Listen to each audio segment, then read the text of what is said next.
welcome to the replay of the round 9 clash between St Kilda and Sydney at Etihad Stadium.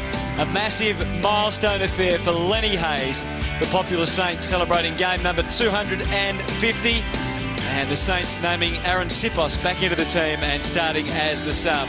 The Swans, Trent Dennis-Lane, number 8 there, starting as the sub. Game 200 for Marty Matt. They're a huge game as far as Sydney are concerned, with 6 wins going into this game, but particularly St Kilda, 4-4 and needing a victory. Nick Riewoldt and Jared McVeigh meet in the middle. There's a lot about Lenny Hayes today, but this game itself means so much to both these clubs, with the Saints precariously placed at 4-4 and the Swans 6-2, but with a tough month ahead, as we've discussed so far. It's a big game, David King. Oh, it's a huge game, Hutto, no doubt about that. Lenny Hayes, he is the story down here. He's the one the fans have come to see. 250 games today, as you said. I didn't think he'd get the game too. I remember round 5, 1999 at the SCG when Glenn Archer lined him up. This is a kid playing his first game.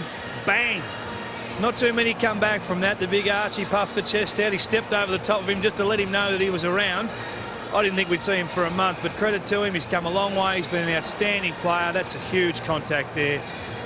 Look, you have to love the way he plays, and I think that this is going to drive the St Kilda team today to much better things. The substitutes today are Aaron Sipos. I just want to get this one right, Hutto. Trent Dennis-Lane. Well done.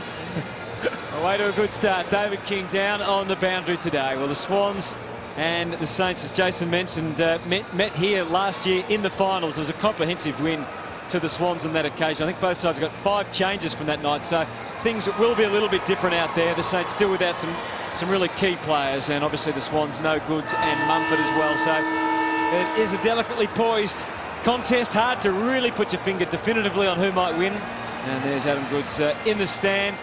And, well, the Swans have to do without him in the forward line, which they did pretty well last week, although hard to tell what they're up against with the Demons. There's Riewoldt. Richards looks like he'll be following him. Kazitsky's been in pretty good form. He's got Grundy for company. Jared Healy and Jason Dunstall making their way back up into commentary. Who are you tipping, Jason, by the way? Going for St Kilda, not with great confidence. I think it's a toss of the coin job. It's just the home ground advantage. That's about all I can come up with. All right. And maybe a little bit of Lenny Hayes factor. Well, it is their 5th match here this year. They've won 3 and lost just the 1, the Saints. So they do have good form here this year and over the years. They're underway, though. And Jason Blake taking the opening bounce. We know it's a bit of a strange old situation with the injuries to McAvoy and Stanley, that Jason Blake would take the first bounce in a game. And it does look as if Clint Jones has gone to McVeigh, skipper of the Swans. So it's going to be a tough day for him, because Jones has got an incredible record of locking down on players. So over the years, the Swans, we often see clubs have much lower average number disposals in total, and even the individual players as well when they come up against the Swans. And Joey Kennedy going head-to-head with Lenny Hayes, which is great, both either side of the umpire.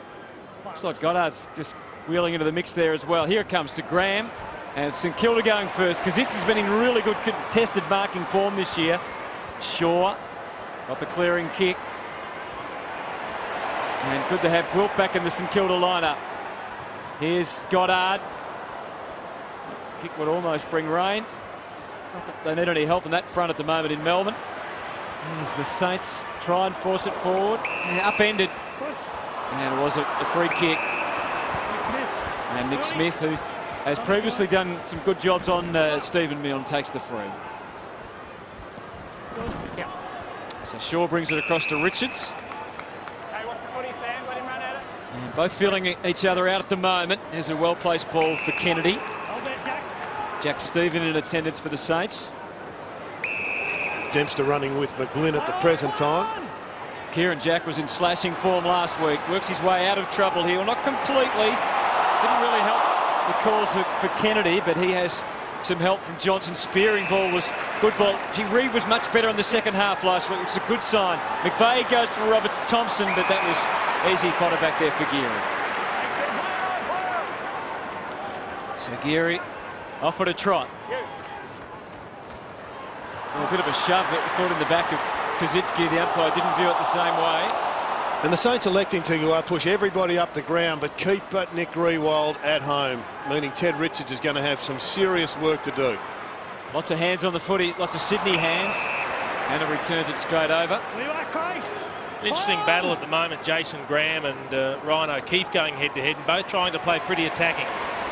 Well, they all closed in on Lenny Hayes, but not before he released it back to Montagna. His numbers are down for the second consecutive year. Bolton, Hanbury, pushing it wider. Just not working as hard. Hutto watching Lee Montagna, just not doing enough without the ball. Third drives to half forward, and there's the applause for Gwilt back in the team. Also going to be a tough afternoon for forwards. I mean, both teams love to have that extra in defence, the +1 as it's referred to more often than not. So you'll see forwards having to contend 1 against 2 far too often. In the back, Bolton. Free kick goes to Jude Bolton. Had plenty of the ball early, the Swans.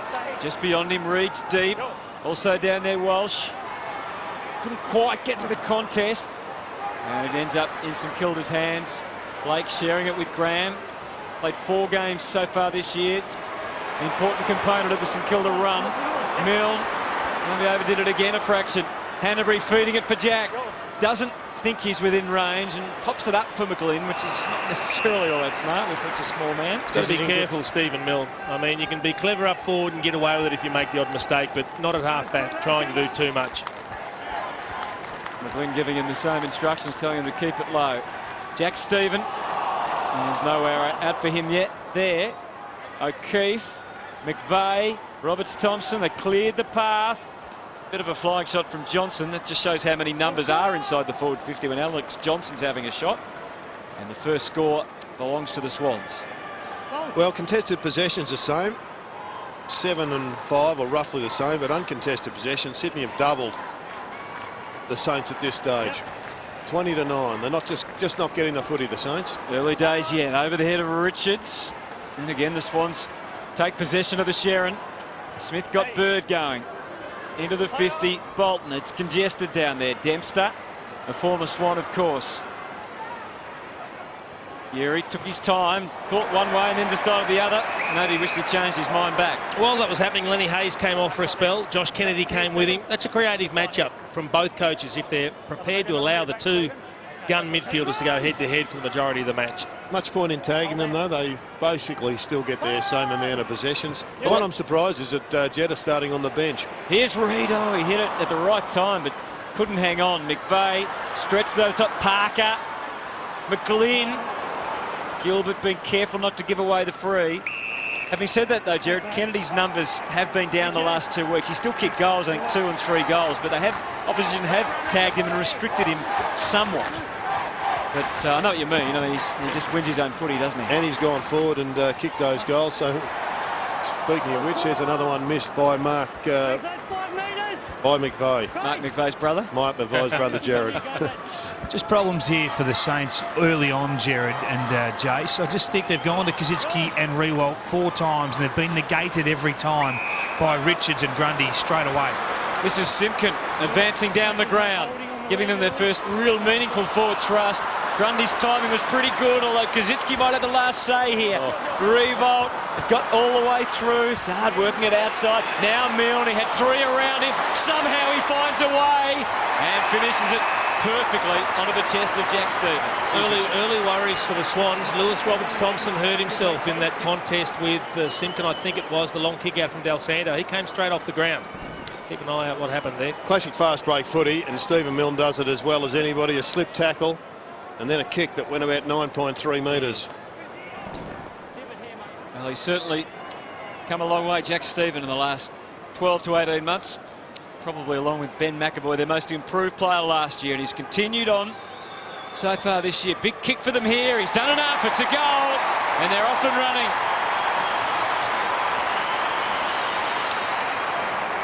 Well, in the finish, a good start by the Saints. Well down on possessions, well down on time in forward 50. But if they're going to play the counter-attack game of footy, well, then this is what it's all about. You take it in, you've just got to make the most of your opportunities, and that's what they did. Wasn't the great decision by Cozzy, but that was a pretty smart piece of play by Stephen Milne. Jack Stephen having a terrific year, a breakout season for him, and he's off to a good start with an early goal.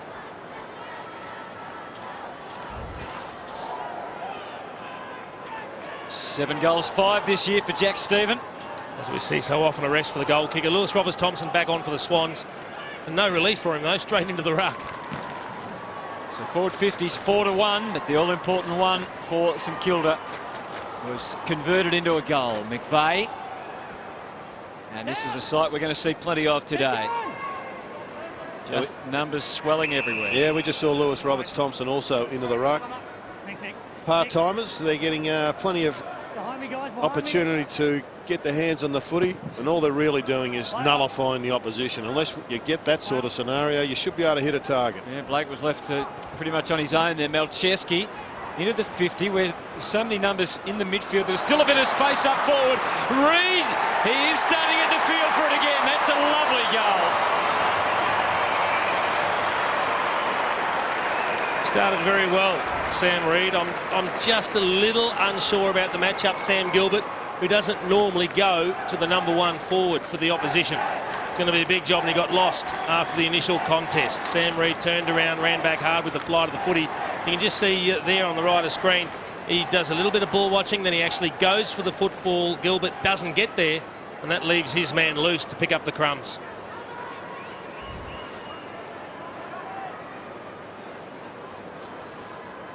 Well, his 6th goal for the season, Sam Reid, and he should be whipping straight over to his teammate Tommy Walsh, because it was a magnificent tap with a outside of the hand for a kid that doesn't really have a great grounding in the sport. It was brilliant work. I felt watching last week's game, Jared, that the presence of Walsh actually helped Reid in that second half. Again, as you mentioned, hard to know what to read from that game against Melbourne, but good signs for Sam Reid. Now, they're on the break here. Malera into the 50. Grundy's worked the angles fairly well in front of Kaczynski. Had a little glance over the shoulder to make sure that he had a metre or two to work with. Gets it along the line, but Goddard was reading that. Misses Farron Ray, and that allows Jetta in, and that's something you don't want to do, because suddenly defence can turn into attack. Kennedy and they're powering forward. Angled kick from Bird. Oh, that's testing the umpire's measuring skills. It was a brilliant kick. Just laid it straight back again. Thumping ball from Bolton's got there.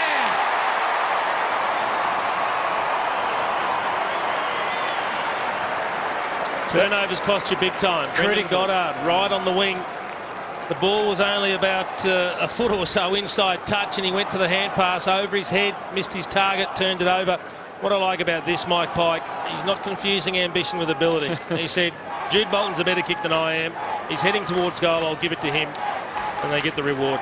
But the really good kick was that of Ben McGlynn's, because there was no one forward. That was going to be a turnover ball had he not hit a target. So consecutive goals to the Swans, and suddenly they lead by 8. Again, it's Roberts-Thompson trying to combat Blake in the middle. Blake got the tap and followed up nicely down to Hayes.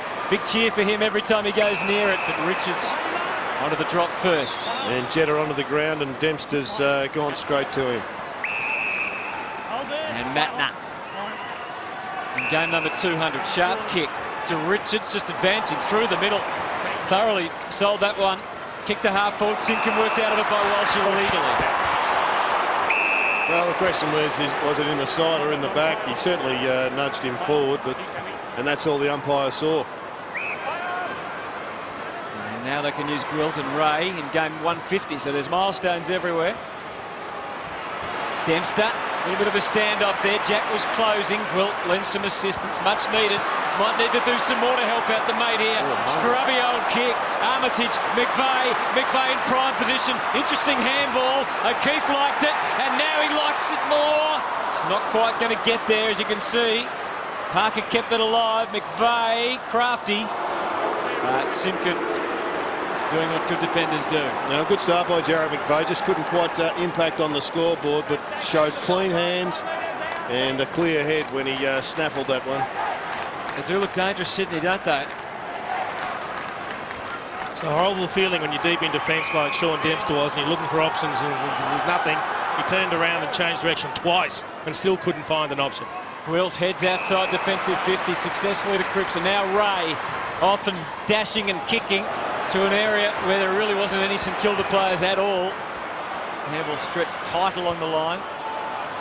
Swans able to just keep it in, wait until the good option came. Grundy drives to a one-on-one. Matner has it knocked away.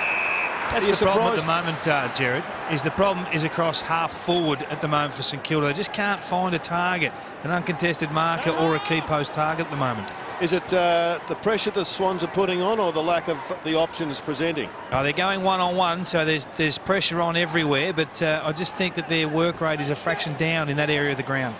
Interesting that I see O'Keefe running head-to-head with Del Santo. Now they're running again, the Swans. This is what I was talking about, how dangerous they look with their combinations. Kennedy had it wrenched away from him nicely, though. Or Malera handball to Mr. Nobody. He was in betwixt and between. And they give, I wouldn't say love there to McGlynn, just off camera for a moment. There was a bit of attention, though. And they'll have a throw in about 75 metres around from goal. Brendan Goddard has pushed forward, which I think is a good move. Now that they're so down when Kazitsky goes into the ruck, that it still gives them that structure up forward. Graham to the wing. Have you worked out your thoughts on St Kilda this year, Jared? I think they're very difficult. I was impressed with the win, obviously, against Carlton. They were really good in the second half last week. They had some reasons why I think they were poor in the first half. The Monday night game, I think, is a real trap for all clubs. But whether they're better than middle of the rung, I think we're going to find out over the next 4 to 6 weeks. A little help because Brook getting it up to the wing. Armitage, Del Santo spearing ball, loping out. The big fella there was Goddard. Milne around the corner. Here's Kazitsky with 3 Swans there. He knew he was beaten. And away goes Jack. Slots at the half back. Strange miss there from Matner, but no real damage done. Kennedy loping and waiting till there was someone on the scene, and that someone is Jude Bolton.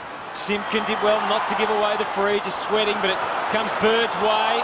Got the round to the kitchen. Right. Seemed to be a bit hotter on the throw so far in this particular round. And a win here today, Hutto, would go a significant way to showing that the Saints can take it up the sides in the top half of the ladder, get some points, even though they have got some serious injuries. Well, blow it even, the race open even more, wouldn't it? The way things are going with the Richmond victory. Here's Kazitsky doing well, outnumbered, just box on and maybe keep it locked in this 50. Zard, the ball might still go his way. It doesn't, but Johnson under all sorts of pressure. Just got it away in the absolute nick of time. Kazitsky could still have a say in this. Dangerous ball. Was that high on Armitage? The umpire, I think, made the right call, I think. I thought it was a brilliant tackle by Hanbury, who saw that he was getting approached by, who was it, Armitage coming through with his head, and he went around the ribs instead of going around the neck. Here's McGlynn taking it out to Roberts-Thompson. Dempster trying to track Jetta. Kicked it into the space, backing the pace of Jetta, but Dempster with a little bit of extra strength and experience just nudged him out of it. That was, well, it was close to being either holding the ball or deliberate, but it was probably neither. Nick Del Santo comes off for a spell. Craig Bird as well. He's trying to follow him everywhere he goes now. So Sydney 2-3-15 from 7 entries, and St Kilda 1 goal straight from 5. McGlynn found a bit of room for himself, but only a little bit. O'Keefe. Well, McGlynn did everything right there. Yeah. Won the clearance, evaded players, and then did a shabby handball, putting his teammate under pressure, going to the feet. A bit rushed too from the Saints and from Lenny Hayes. Goddard couldn't take it cleanly. Kennedy, and they spring into attack again. McVeigh takes the mark. Thought about Roberts-Thompson, and he still wants to get to him. And dropped it. He's paid it. I reckon that hit the deck. Gee. It looked like it hit the deck underneath him. He's been paid the benefit of the doubt. Not going to be much closer at all than where McVeigh was. That's not a mark. Not by any stretch of the imagination is that a mark. So he's got away with one there. Well, it'll be interesting if he goes back and slots this, then Jarrett McVeigh knows more about his recent goal-kicking history than history would suggest. Because McVeigh was in a better spot to shoot himself. 2 goals straight he has this year, and that's just changed. Is that reviewable, boys? When you see it clearly bounced like that on the replay on the big screen, the umpires have all seen that. If we start going down that track, okay, we'll review everything. I know what you're saying, because it's a scoring involvement, if you like. The game stopped, and it was a set shot at goal. Wilt. Needed to get plenty on the kick, and he did just that. Simpkin is some good hard running from Clint Jones ahead. He's been one of their real positives this year, Simpkin. Looks a great find, doesn't he? Yep. He's comfortable in his own skin as he kicks up to the wing. Well, not so well. And Pike takes the mark. Credit to Pike that they've chosen him ahead of Seavey, who rucked well for a couple of weeks and then obviously didn't do enough for them. Jesse White's another. I don't think any of them have actually shown too much form, so they're all getting an opportunity, but no one's claimed it as yet. Simpkin, Dempster, Jones. Knocking around. Yeah, is there a way out for them? Up to the wing. Shaw. Saad covered. What a battle that is. Saad is obviously so electric going towards the goals, and he knows that his opponent, Shaw, is so electric as a rebound player. Montagna gaining territory but not sure of advantage. Well, Stephen turned it into one. A real win for the Saints in the middle. Blake goes to Revolt. Has been quiet. In fact, that's his first touch so far. Saad versus Shaw. Might fancy Ray instead as a wobbly way of getting there, but hey, who's complaining? It was good vision, but a dreadful kick. He just got there. It was a shocker off the boot for Nick Revolt, but he saw the loose man, and Farron Ray in game number 150. Wouldn't he love to have a big impact tonight? Been in good form, Farron Ray. Coming back into the side. Excellent in a lockdown job on Simpson. Best on ground against the Blues. What was it, 2 weeks ago? Pretty good last week in a losing side. And off to a start here. And originally went at pick 4 in the 2003 draft, Farron Ray. And that was never quite going to be where he wanted it to be. 1 goal, 2 for the season now for Farron Ray. Shaw, quick change of mind, got good protection on the mark, allowed him to escape and gain those extra valuable metre or two. Reed over the top, Jack in the end gets it from Kennedy. It was a bit of a handoff. Parker kept on coming, Gilbert spinning, got out of there somehow. Stephen, they work the angles again. They're coming from either way. Big Mike was there, he got to the right spot, but just couldn't quite complete the job. But hey, they got away with it again. Just showed better reading of the ball, though. He didn't, as you said, make the mark, but he was in exactly the right position. Bird to McVeigh. Oh, this is dangerous. Over the top. Cutting them apart with short passes, aren't they? Just using their foot skills, the Swans. He could have gone to Tommy Walsh, but just was a little slow to get back behind the mark. Still there. Kennedy, was his hand out? It was. Just so dangerous because of his size. Intimidation often causes blokes to just grab a jumper or grab a hand. And this bloke at, what would he be, 194 or so? Pretty big for a midfielder. Goes forward and takes generally guys much smaller than him with him. Well, he's listed at 188. He's taller than that. He's 96 kilos. And he's lining up for goals. We mentioned 3 and 2 goals in the last couple of weeks. And that's a sharp kick. And the Swans suddenly lead by 15. And the difference between goal kicking there, I mean, Ray misses his. Yep. Kennedy puts through a tougher one. And there's a big gap between the two sides on the scoreboard. Yeah, not much in this game at the moment. It is just little things. And there you see the grab of the jumper. Lee Montagna gives it away, and good finish by Joey Kennedy.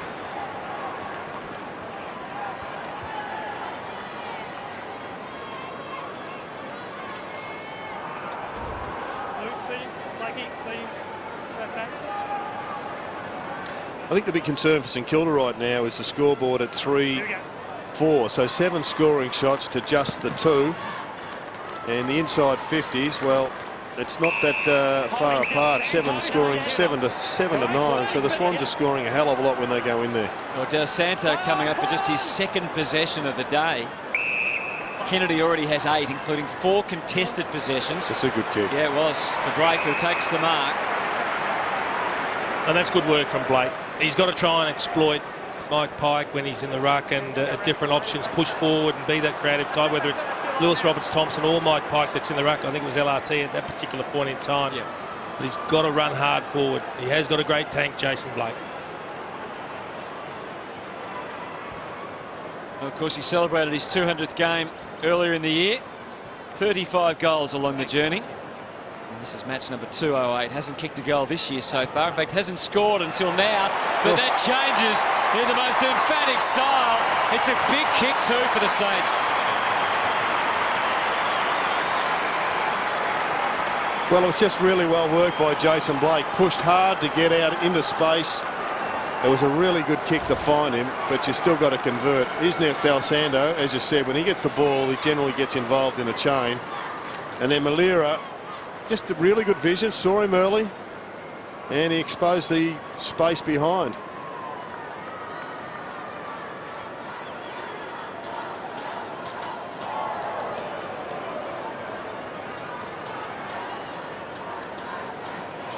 Nice feeling there for Jason Blake and the Saints fans. It's back to a 9-point ball game. Oh, classical ruck and roving combination. Blake to Hayes to Ray to the 50. Falls the way of Armitage. No room to move there. Johnson the tackler. Goddard creative. Del Santo go with the flow. Armitage put it past to Mill. It was always going to be difficult. It dropped short, but not short enough. Nick Smith made the error there of having two players go to the ball, and he allowed Nick Del Sano to be wide. It nearly cost him a shot at goal. Grundy, Ray just out of his clutches. McLean. Here's Tommy Walsh. He had the confidence to change his mind, unfortunately. And he's delivered it straight onto the chest of Clint Jones, who feeds it back to Hayes, who's starting to find it now for the Saints. Up to possession 5. This is Graham as they work their way around the Swans' defensive structures. Because they're one-on-one, though, guys, this is why they're not getting through clean. There's no easy ball against Sydney. They're completely locked down now and have to go to a contest where they've been dynamic across half-back. Well over the head of Revolt with a Dempster kick. This is Parker trying to sum things up. Goes back to Richards. Unconvincing, you've got to say. Parker still finding the trees in the forest there and not really finding much daylight to get out. In the end, it's out of bounds. Just have a look at this replay. It happens so often in this heavy contested ball situation. Armitage goes. You can see now Smith comes forward instead of going to Del Sano and relying on Johnson going to the ball carrier. He goes as well, creating a 2-on-2, and Del Sano gets the ball away. 2-on-1, I should say. Armitage's footy. And the Saints trailing by 9 and pressing. Revolt's got the jump there. Gee, they did that well. There was some great work off the ball. Stephen Milne and Justin Kazitsky both ran interference. Milne came back hard, took his man Nick Smith through traffic, and Justin Kazitsky left his man Grundy and actually put a block on Ted Richards. Sloppy work there by the Swans, who were only interested in the space between Rewald and the goal, and they've been exposed. Gee, and it's improved their percentages here by probably about 50%. Ree Shaw wasn't happy. He gave a fearful spray. I think it might have been to Craig Bird. Nick Del Santo, 5 goals, 4 this year. Quiet start for the day, but he's come into the frame in the last few minutes, and he's front and centre right now with a kick just like that. They're back to within 3. Well, Craig Bird has been running head-to-head with Del Sano the last 4 or 5 minutes, and he too was probably thinking half space, half man-on-man, and there once again. They just got caught in the changeover. Yep, Grundy and Richards. Here he is, perfect block. Richards assumes responsibility for Rewald, but Grundy hasn't got the leg speed to go. Have a look at Ree Shaw here.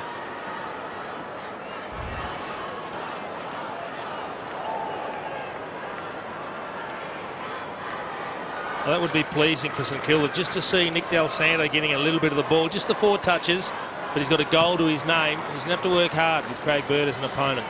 Margin clipped back to 3. Blake was trying hard. McGlynn, no hands free in there. Matt, they're completely swamped. Thanks, lads. Cheers. Thanks, cheers.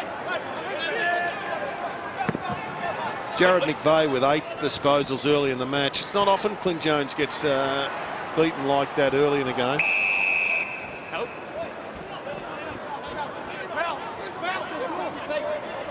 Thanks, Tom. Joey Kenny at the moment, the key midfield player. He's gone to full forward again. Gilbert's with him. Third man up, Del Santo. Goddard fed it out. Malera, neat little sidestep, but there was just too much traffic to get through there. Good tackle. And it was Kieran Jack who snaffled him up and got O'Keefe moving, and now Jetta. And the Swans fans eagerly wait to see what he's got in store for them here. It's a stop play, so not as exciting as we've seen some weeks.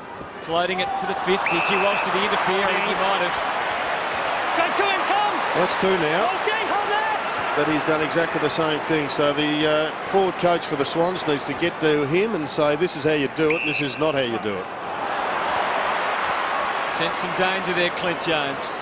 Found an escape valve, and outward bound goes Gwilt with a bit of a dodgy number out to the wing, and McGlynn, who's been pushing up the ground, and he's doing okay, gets it out of bounds. He's won 4 contested possessions so far, Ben McGlynn, out of 4. Quick release from the boundary umpire, and Blake was onto that, and he serviced Graham pretty nicely. Here's McGlynn again, winning it back for the Swans. Hanbury, sharp stuff from Kennedy, as you'd expect, onto the chest. Well, it wasn't in the end, was it, for the diving read? Oh, dangerous handball going backwards and losing possession. Even now, though, it's Kennedy. Hayes gave it straight back to Bolton. It's handball to handball at the moment, but finally they get one into a teammate, and Malcheski delivers. And little Ben McGlynn's had a terrific few minutes here, and he'll line up for goal. Yeah, you heard the St Kilda fan say throw. There was an interesting little handball in there, Jared. I think you'll find the replay says he got it with a fist. Let's have another look. Yep, Like he it. poke punched it. That's a great kick, though, to hit him between 2 defenders. He's worked hard, Benny McGlynn. Up and back. It's be a good reward. 9 goals, 7 for the season for Ben McGlynn. His first shot of the afternoon is as good as you can hope for. And they're back to 9 again. He's been a significant player in this opening term. 6 possessions and a goal. He's been involved in a couple of scoring chains, though, and he'd be pretty happy with the way he started. There's that That's a good handball. poke punch once again. It looked, for all intents and purposes, like a throw. And that's why it's so difficult for umpires, because in the end, he handballed it. Unusual, but he still got fist on the ball. 3 clearances, 5 contested possessions, and now a goal for Ben McGlynn. And Sydney re-established that 9-point buffer with only seconds remaining in this opening term. Lenny Hayes and his big day, 5 disposals, which is just one down, or maybe a couple down on his average. There's a good tackle from Saad, but only Jeff Ferring could kick the ball that far, I think, in the St Kilda Guernsey. Sydney 4-4-28, leading St Kilda 3-1-19 at quarter time here at Etihad Stadium. We expected a struggle.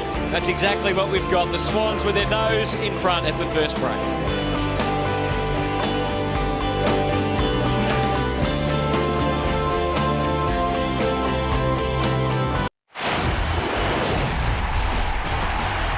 Every time I see the Eagles play, they want you to take a player away, because they just dominate off that half back line. And right now, it looks like St Kilda aren't used to not having the extra. No, exactly right. They just don't rely, Sydney, on anything for nothing, if you like. Nothing on the house. They just work hard, genuine one-on-ones. And while they're holding up with these key post forwards against Rewalt, with Richards and Grundy versus Kazitsky, you'd think that'd continue. And let's not forget, St Kilda normally have Sam Fisher as their +1, and he is one of the best in the business of playing it. No doubt we're into the second quarter now, though, and this time Big Mike gets his fist to it first.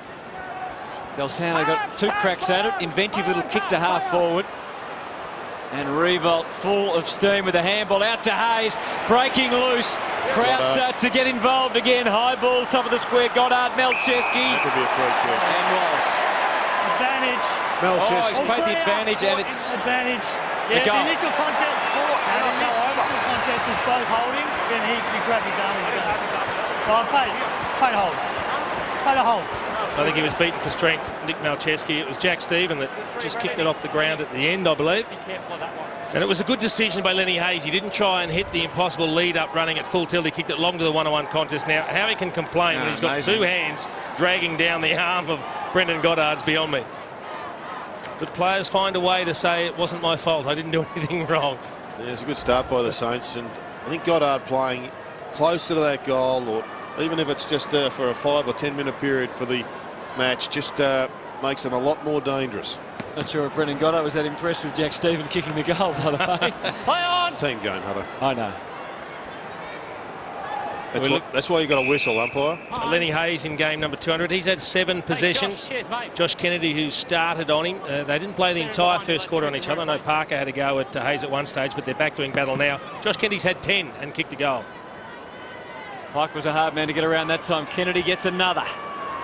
Reid versus Gilbert. Engaged him at just the right time there, Gilbert. Terrific defensive play, although it doesn't end that well. The high tackle means it does go St Kilda's way. So just on that occasion, Jason, you had LRT playing the deep forward and you got Sam Reid up the ground. Jack Stephen goes to Gwilt. He can whisk it out of defence. In a one-on-one, a long bomb, you'd reckon you'd go to Reid, wouldn't you? Yeah. Way too ambitious kick from a man coming back into the team. He shanked a couple thus far. Probably just needs to lower his ambitions and just hit the easier target or the percentage target rather than trying to force the ball, James Gwilt, at the moment. And he's a very good kick normally. McGlynn guides that one into the path of Reid, but Del Santo anticipated and became a thorn in the side. Not much going on there. The little handball, Mike McVeigh to Reid, who couldn't do much about that. Malcheski. And another ball up. Even that kick to a contest across the half-forward line, it's just too dangerous for the Swans. I mean, they have in the first quarter, they used the short chip kick, getting the ball a bit closer to the 50 and then getting it in deeper. Here's Hayes. Back to the middle. Matt Naroda pretty well, but Sard intervened for St Kilda, and he's a dangerous man. As we see there, Kazitsky bolting back to the goals. His Cripps. Lost the moment. Yeah. What do you reckon, Cozzy, from there? Every chance. He's the best kick for goal in the club. He's been in really good form. Kicked 15 for the year and not many misses, but this was a good get. No misses, in fact, Jared. No misses is a hell of a lot like not many misses. Which does set him up for a fall, but yes, let's hope he can continue here. 15 straight for the season for Justin Kazitsky from 55 metres from downtown. That was always on the cards. What is happening, and we can notice down here at ground level with the Swans going short and slowly forward, guys, is it's really testing St Kilda's ability to go one-on-one, to get back and defend one-on-one. It's making them honest on every occasion. Here's Hanbury and Kennedy. Oh, there's Simpkin again. He's got a lot of love from people in footy this year, hasn't he? Simpkin in a short period of time. We've seen him a few times, Hutto, and he's a complete player for a youngster. Grab the jumper. Saw his brother make his debut as well last night. And did okay, coming on as a sub. O'Keefe to half forward, not well placed in terms of the Swans. Dempster didn't complete the job, but Ray also gets involved, and it's over and out. Margin just 2 points now. Closest it's been since early in the first quarter. Kennedy there, but again, we're going to have a ball up.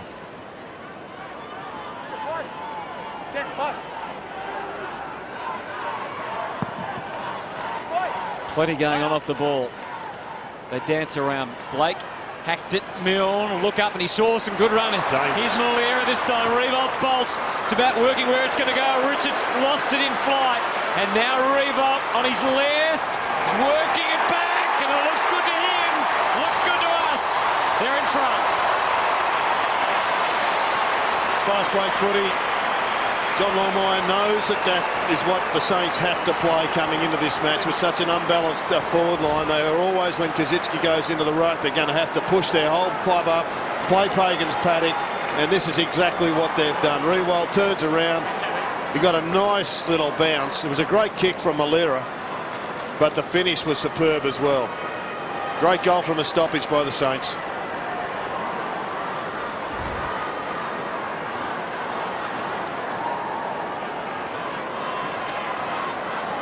You can just see the damage that the St Kilda Football Club are able to impart at centre clearances. 4-zip at this stage, and 2 goals from their 4 is a massive impact on this game.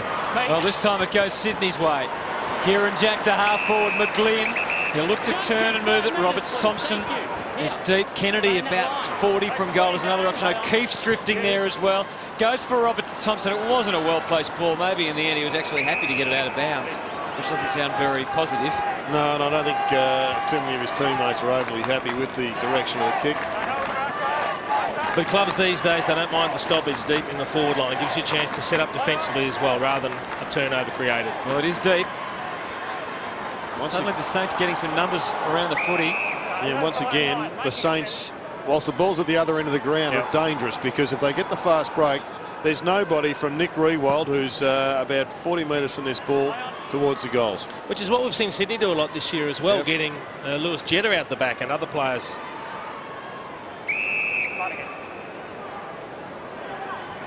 Well, there it is for all to see. And just see how many are involved in this merry-go-round around the ball. Quick kick, quick release from Jack. Oh, somehow it gets through. Well, that is almost a physical impossibility, a physics impossibility. How you can have to be 25 players around the ball, and it goes to some spare space. He's on his wrong side as far as getting away from the pack is concerned. Have another look. He just drifts off the side. Looks like it might have possibly been David Armitage, who was also free. So they played Russian roulette there, both clubs, and this time the Swans came up trumps. A ruck knockout from Mike Pike, and a goal kicked by Kieran Jack, which takes Sydney back into the lead here at Etihad Stadium. Bit of a wobbly old bounce. David Blake. Here's Jack again, mining for more footy into the 50 quickly. Reid was fairly dexterous, but Jones was swooping Ray, and he's running, and so are the Saints. They're off. Armitage guiding it out wide. Blake's gone right out to the wing in front of the interchange. He can go back to Jones, who's really busted a gut. Instead, it's Riewoldt in his sights. Help from Milne. Had to get control of the footy. She's up, she's high, she's anyone's ball. Oh, that was clumsy from Parker. And Cripps will have the shot at the goal. That's just trying to do something that you don't normally do. He took off before acceptances, went the massive leap over the top for the big spoil. Just mistimed it completely. It was as much the push from Grundy as it was the leap from Parker that actually took Cripps out of the contest. So he gets an opportunity to have a set shot when really it should have just been a 50-50 ball. He's good for at least a goal a game normally, is Cripps. And there you go. You can chalk one up to him. And they're all big in contests like this. St Kilda in front again. David King, you were in charge of looking after Parker's line, and all of a sudden you've got to have a chat to him about what he did wrong there. Well, I think Jace nailed it by just saying he's trying to do something that is not a strength of his, he's not capable of. Just play the percentages down back, just help your defenders out with the extra number, but don't try and create something that's not on offer at the moment, because goals are at a premium today, and that was an easy one to give up.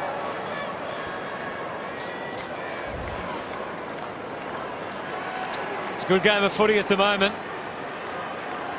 Just saw interesting shots of John Longmire. How many times have we seen a coach sit back and shake his head in the coach's box after watching a player do something? 6-2 to 5-4. Bird beats Del Santo to it with the soccer tactics. McVeigh swooping over the top. Blake's doing a terrific job in the ruck, Jared. He's actually just come for a bit of a break at the moment, but he's had 7 disposals around the grounds, and he's really nullifying the hit-out advantage you'd think the Swans would have. Kaczynski servicing Armitage. O'Keefe. Down the back. The hands clear, but couldn't do any damage with them. Parker with a bit of state of origin style stuff there. Just love that decision moments ago where it looked like the St Kilda player had jumped on it. The ball spilled out. McVeigh dragged it back in, and he said no. Sydney pulled it back in. Terrific umpiring. Roberts, Thompson, Hayes, Armitage, Cripps. Richards trying to shadow him and cut off the angles. Needed help from Nick Smith. Got it just when he needed to. And that should be enough for the Swans to be on their bike and running. Hanbury, skyscraper to the wing. Reed got pushed in the back by Gilbert. He went with it, but there was some contact. One that he didn't need to do because he had support from Kaczynski. Jetta's on the other side of the ground, but take 2 kicks to get. He nearly handballed Stephen Milne, who was on his way off for a spell. He called for that, Milne. Jetta's still dangerous.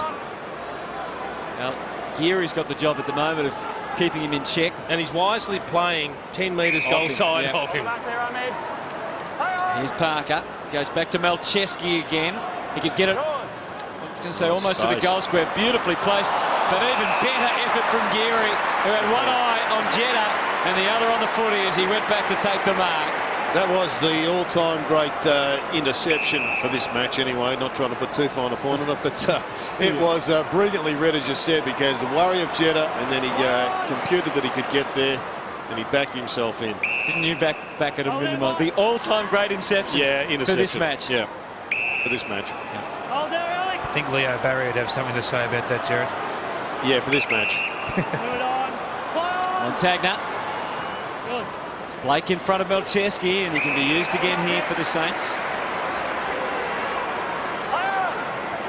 Gets a call at centre-half back from Armitage.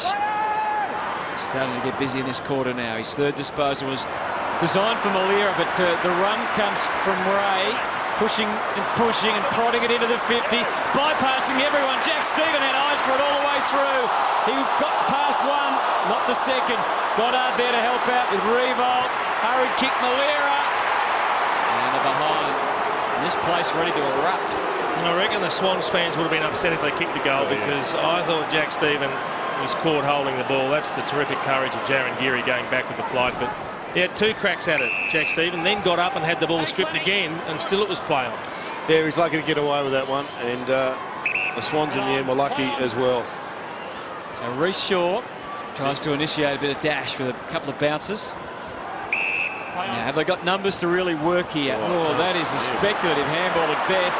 Danger, danger as far as Sydney are concerned. Gwilt, Revolt, cuffed it straight back out. Johnson hacks it. Hacked it perfectly. Just steadier here, the Swans. The Saints have applied a hell of a lot more pressure in this last 5 minutes, and they're creating a lot of disposals that are setting up the Swans for failure. Josh Kennedy having a spell forward for the Swans, not always just coming off and sitting on the bench, and Simpkins picking him up. He's virtually playing full forward, Josh Kennedy. Just going to call that one. Montagna. Here's Revolt. He's got away. He'll take it. Well, they're just getting the ball much better into their forward line than at the other end of the ground. The Swans are going in slowly, trying to find a way forward through a maze of players. And yet, on this counter-attack, the Saints are setting up blokes like Rewald to run onto it, or some of their sharper, shorter players to run into space. They took the initiative on the lead. Here's the kick. It's going. It's gone.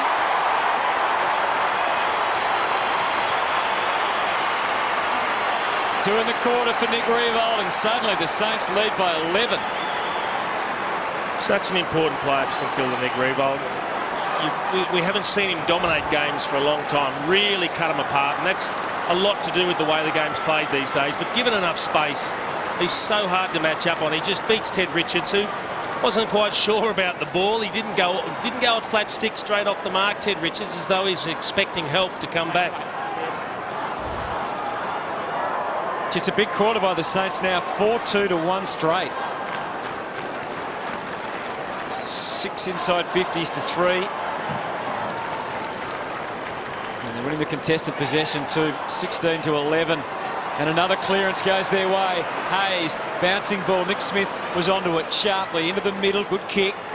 Jude Bolton needs to get involved. They need to maintain some possession. I know they need a goal, but they need to just be able to hang on to the footy at the very least, and they just can't do that at the moment. Well, that's the wrong bloke to hand pass back to in the corridor, Mike Pike. He's not the bloke that should be distributing the footy for Sydney. But they had the opportunity to play some fast footy, get a fast entry. Oh, Jack Stephen, lace out to Revolt. Ted Richards getting lost time and time again. Then there's another block. Yeah, quite often Justin Kazisi will lead back through Nick Revolt and his opponent just to open up the space, put some doubt or a false step in the minds of the defenders. You can just see here he's keeping an eye on him, and there's a little bit of a brush from Kaczynski, and that opens it up. Terrific selfless team play from Justin Kazynski, just making life a bit easier for Nick Revolt. And then he does that. It was a bad ball drop, wasn't it? Yeah, he didn't strike it well. Geez, I love the kick of Jack Stephen, though. It was a bullet. And the Swans' little slow play is starting to hurt them now. Well, Melcheski again. Less than perfect little dish. Back again to Stephen. He's creating havoc. Play on. Well, that was the call, and as it turned out, it was to their disadvantage. Quick kick on Tagner to the square. Oh, Nick Smith didn't do enough. Touch, though. I'd like to have a look at that before I say anything, Jared. Yeah, it wasn't his best effort. And they got away with another one here, the Swans. Oh, that's not great. Won't like it when he sees it, but no damage done. Needs to bounce back at the next contest. Well, they are right on the back foot here, the Swans. Malcheski heaved it away. Dempster didn't complete the job. Jack. Need to find a way to get Lewis Jetta into this game at the moment. He's just coming back on the ground now, and he's only had the 3 disposals for the whole game. I think maybe even looking at half-back flank might suit him at the moment. Yeah. None in this quarter. Montagna, high ball again. Kaczynski, Revolt, they're both there. At ground level, Saad was ready to take it. Malcheski got assaulted from each side, and he is gone. Great pressure from the Saints forward. I'm not sure that Malcheski ever had any opportunity to get rid of it, but nevertheless, he had a swarm of Saints players all over him. Not sure where the prior opportunity was under any set of circumstances, but he still didn't even try and attempt to get rid of the ball. I think what the umpires were saying, and it's questionable whether there was high contact there. He was half ducking, but he was under siege from every angle. And I think they say once you've evaded the first tackle, that's your prior opportunity gone. Was Saad's tackle legal? That would be the question. Anyway, and the 2 or 3 that follow. Well, he's right in front, and this to take them to a 19-point lead. An amazing quarter by St Kilda. Saad puts it through.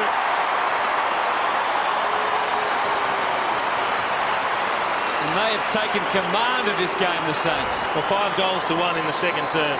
That is extremely impressive. There's the kick going in. Just a good old-fashioned spoil and contest, and then one slips over the top. Another in the... All 3 of them actually looked high at different stages. All looked high. They all were high. In fact, he was decapitated. And he had no prior opportunity. A really interesting one for review, that decision. Probably entitled to feel hardly done by when you have a look at that. Vic Malcheski. But Jared, you brought up the jet fighter prior to the game. He's doing the job, isn't he, Sean Dempster? He is. He's really doing me quite. I think it's not helping, though, just how slowly the Swans are moving the ball when they get possession. Johnson to Jack. Get it in there and get some pressure on the defenders of the Saints. Nice anticipation from Ray. One step ahead, takes it out to the wing, to Armitage. Montagna run for him. He ignores that for the moment. Yeah, the Swans have gone back to putting an extra behind the ball. This time it's Ryan O'Keefe who did the same role against the Tigers and got them right back in the game. Milne the focus this time, and he very nearly marked it against Smith.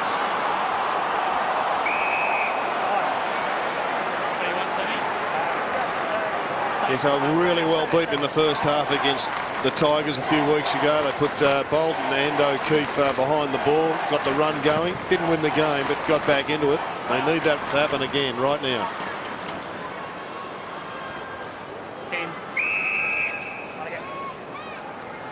So another ball up required.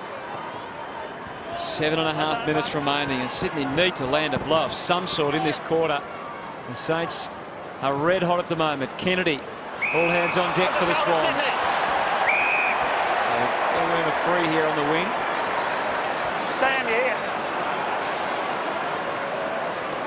David Armitage having a really good quarter for the Saints. He's a player that just continues to improve slowly. His graph goes up, and he's having a pretty fair year so far. Jack Stephen also was another one who's had plenty of the ball. Stephen came from the side. He's got a couple of goals to his name. The lack of forward targets, though, for Sydney is really hurting them at the moment. Good option. Good option to switch. Graham, and they're out this side. Dempster. Options were sprouting everywhere, but they've held him up a little. Will Jones has got his balance. He's got Simpkins short. Lenny Hayes in space at the moment as well. And they've got more reinforcements. This is Armitage off for another trot on the city side here of Etihad Stadium. Kaczynski, and he rode it pretty well against Grundy, but the boundary line was a factor that he couldn't anticipate. It's out of bounds. Well, they're just totally on top in this match right now, St Kilda. They're just playing the game as they want it played. They've got a much more dangerous looking forward line, and it's hard to see where the next Sydney goal's coming from. Jack and Bolton and McGlynn, and then another Sydney error. Revolt, Stephen, Cripps knows his way around goal, but misses there. I think one of the other things that's become very noticeable in the second term. We spoke about the kicking efficiency in the first quarter. For St Kilda, it was down at 52%. They've lifted it in the second term to 69%. Just not getting the footy, though. The Swans have only had the ball 38 times this quarter, and the Saints have had it 65. They're giving it back to them again here. Cripps.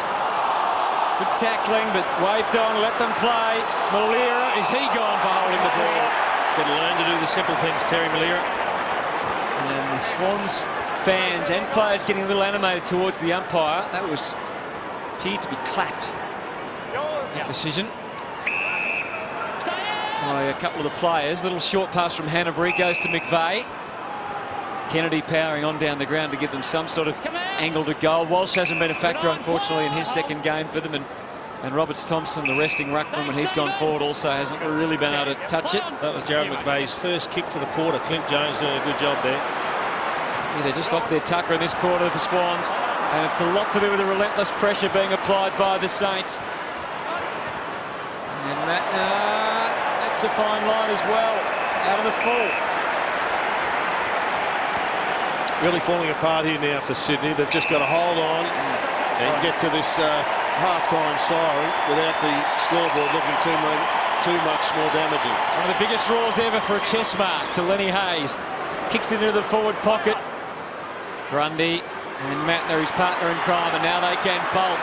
He's been running like that for 200 games of AFL footy, providing good overlap, but you can sometimes just be a little unsure where he's headed. Long kick, Sard. Goal square Milne outnumbered, outbodied, outsized, and Grundy does it pretty comfortably. Well, Marty Mattner was on the break, but there was just nothing forward for him to go to. So the Swans aren't working hard enough. It always comes down to that. Everybody saw him breaking, and yet nobody forward of the centre pushed over to his side to give him a target. I think they could use Lewis Jetta at full forward, just for that player there to break into space, to give them a small target, but a target nonetheless. McLean's kick out to the wing, farmed off to Gilbert. He's prepared to go into the middle. Graham has to react quickly. Didn't react too well. Mattner gives it to Jetta, who wasn't ready for it, and it wasn't that well placed for him either. Gilbert, and now they're off again. Armitage indulges in a bounce. Kaczynski's coming. He's got it! No! Very nearly. Bird. Still dangerous for the Swans. Richards, McVeigh in front. Can't afford to relax. Jones closed it out. Goddard, Johnson, Jones. Graham just got a little scrappy around the edges there, the Saints. They had a wonderful quarter, though. That's holding the ball. Well, we can say Sydney's got to find a way to get Lewis Jetta into the game. He's got to find a way to get himself as well. He's just starting to drop the head. His frustration after that hand pass missed him. He just stopped and dropped the head and thought, not my day. Gee, they're taking some very ordinary decisions at the moment, the Swans. It's a good tackle under the circumstances. It's a ball. And credit to St Kilda's pressure for some of those decisions, because they don't have the time and the poise to hit those targets like they normally do. How often have we seen them kick short to a target who they think's on their own, but by the time the ball gets there, they're not. They've got a blood rule here, Jaron Geary. Kingy, you spoke about the half-back line for St Kilda in the first quarter. You could argue the same for the Swans in this term. Yeah, they've lost their way. I know Mattner lost his way charging out of the back half about 3 minutes ago, but I think they need someone to just break the sequence of what's happening now, just that slow, predictable exiting patterns that they're stuck in now. I'd like to see him just take the game on. That's a head clash. Jaron Geary on Alex Johnson. Well, he's come off second best. Plenty of claret flowing. Well, the whole midfield's been taken to the cleaners in this term. The Saints, probably Kieran Jack, the only one who's been reasonable. Daniel Hanbury's had a little bit of the ball, but the others have really just been absolutely outpointed by the Saints. And here they go again, skipping through Del Santo. McVeigh, he read it perfectly, but then dropped the mark. As you said, Jared, half-time cannot come quick enough for the Swans. It's going to take some work. And Geary. Hayes laying a tackle. Number 2 for tackles in the AFL competition. We spoke about the battle between Hayes and Kennedy in the first term. Josh Kennedy had 10 possessions and kicked a goal in the first term. Just the 3 possessions this quarter. Lenny Hayes has now gone from 7 to 12 and starting to get involved a bit more. Goddard, a couple of big touches there. Del Santo, again, the Swans seem to know where the ball's going, and they're getting plenty of numbers there, but they haven't been overly clean. Jeddah does have the footy, but he's a long, long way from the position to do some damage. Hanbury, now we know Revolt loves this situation. He worked out that it's going to be hard to mark it. And there's frustration from Daniel Hanbury saying, keep it lower. Yeah, well, the no good up there. The game is just being played in the Saints forward half. It's a matter of really just holding back the flood at the moment. Stunning transformation in this second quarter, really, on what we saw in the opening term. Mike Pike, bit of a solo act there. That's where it ends. They cannot get it past this centre line. Dempster. Grundy did a pretty good job and almost got it safely through to a teammate, but not quite. They've had the last 7 inside 50s. They're under siege here, the Saints, putting the absolute sword to the Swannies' defence, and they're doing a great job to actually keep this relatively close to 20-point margin at the moment. Pike, bit of an armchair ride there for O'Keefe. Melcheski, here's this position again. Numerical advantage is with the Saints, and once again, that's the way it goes. Well, Sam Reid got bustled out of it too easily. He's got to push back, use his legs, and get that ball on the ground. Now, can I close them out with a bit of a fluky bounce here? Not really. Graham's able to find Blake and use Graham again. Next up off the line, Assad. McVeigh dug deep and takes it over and out. So a minute 40 to work with here. It's a good point. I mean, could all almost be gone by now if they'd kicked a couple more goals, the Saints. But it's 20 points, and maybe Sydney could snatch one late in the half. I'm sure the Saints would dearly love one more as well.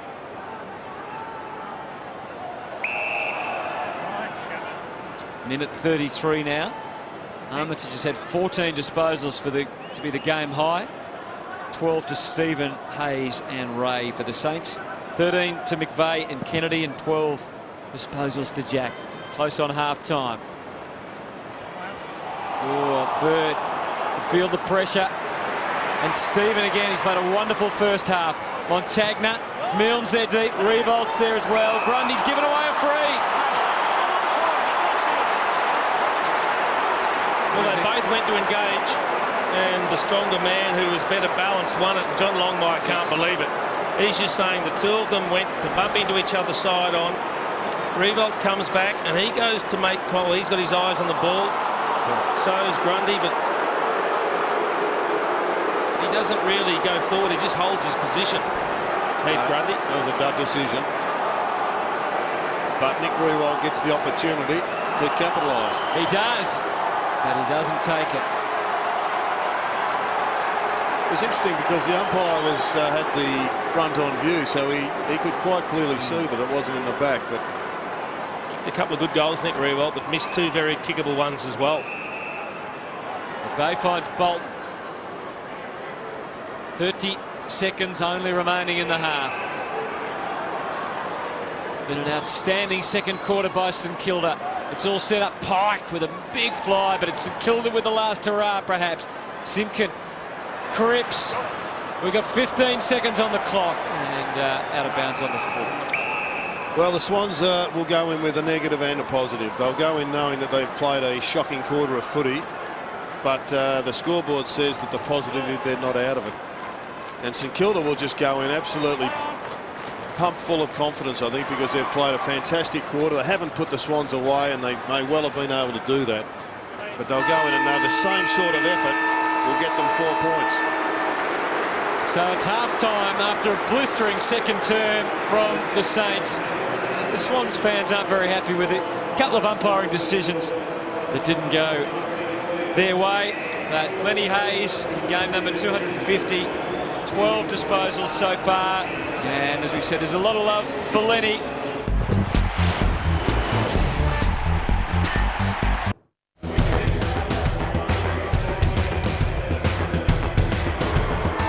Well, we saw how team-orientated Justin Kazitsky was in that second quarter too, helping Revolt. He's got a couple of goals. He could easily have more. The margin is 21 as we start the third quarter. And as Scotty Waters said, there's no doubt that Sydney will come out full of determination. They would have copped a bit, I reckon, from their coach at half-time. Quick kick in, And a free kick straight away. That might change the complexion of things. Well, I think one of the pleasing things is just getting the ball forward quickly. Long kick. One thing that St Kilda had done was started to dominate territory. They had 28 to 15 inside 50s in the first half. So there's an early inside 50. And he's got two arms around Lewis Roberts-Thompson, James Gould. You can't get away with that. I reckon you will. So Lewis Roberts-Thompson, he missed one earlier, had 2 goals straight coming into the day, and just needed to kick that one, and does. You've just got to put pressure on defenders somehow, and the easiest way is to get them to be playing one-on-one. And you see here, Gwilt, he's nervous. He doesn't know where the teammates are coming from, and eventually he scraps and grabs, etc. He's playing on a slightly taller bloke who's in front, so he's conceded front position. And despite Sean Dempster's best efforts, he has already given away the free kick. So simplicity there for the Swans works. Win the ball in the middle, get it in quick. First goal for Lewis Roberts-Thompson. Margin now 15. By taking his time over this bounce. And gets it right. Pike and Blake, again not much in it. But they're away again, Hayes. There's the quick kick into the 50. And then the swoopers arrive. There's none better than Stephen Milne.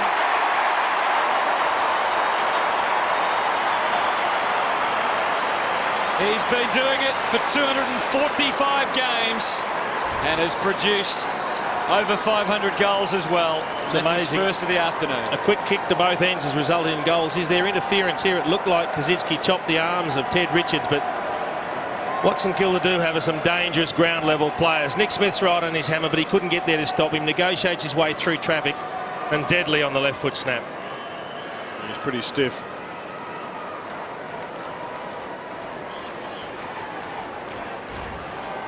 Great response by the Saints.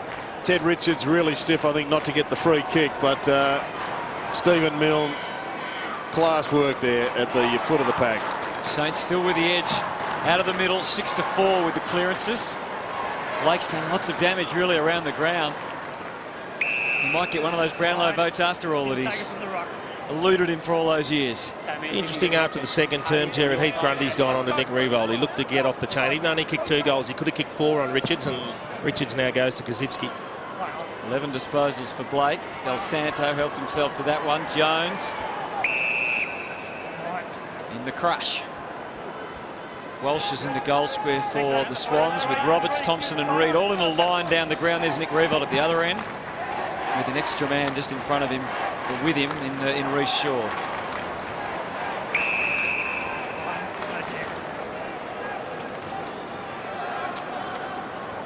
Reid and Kazitsky.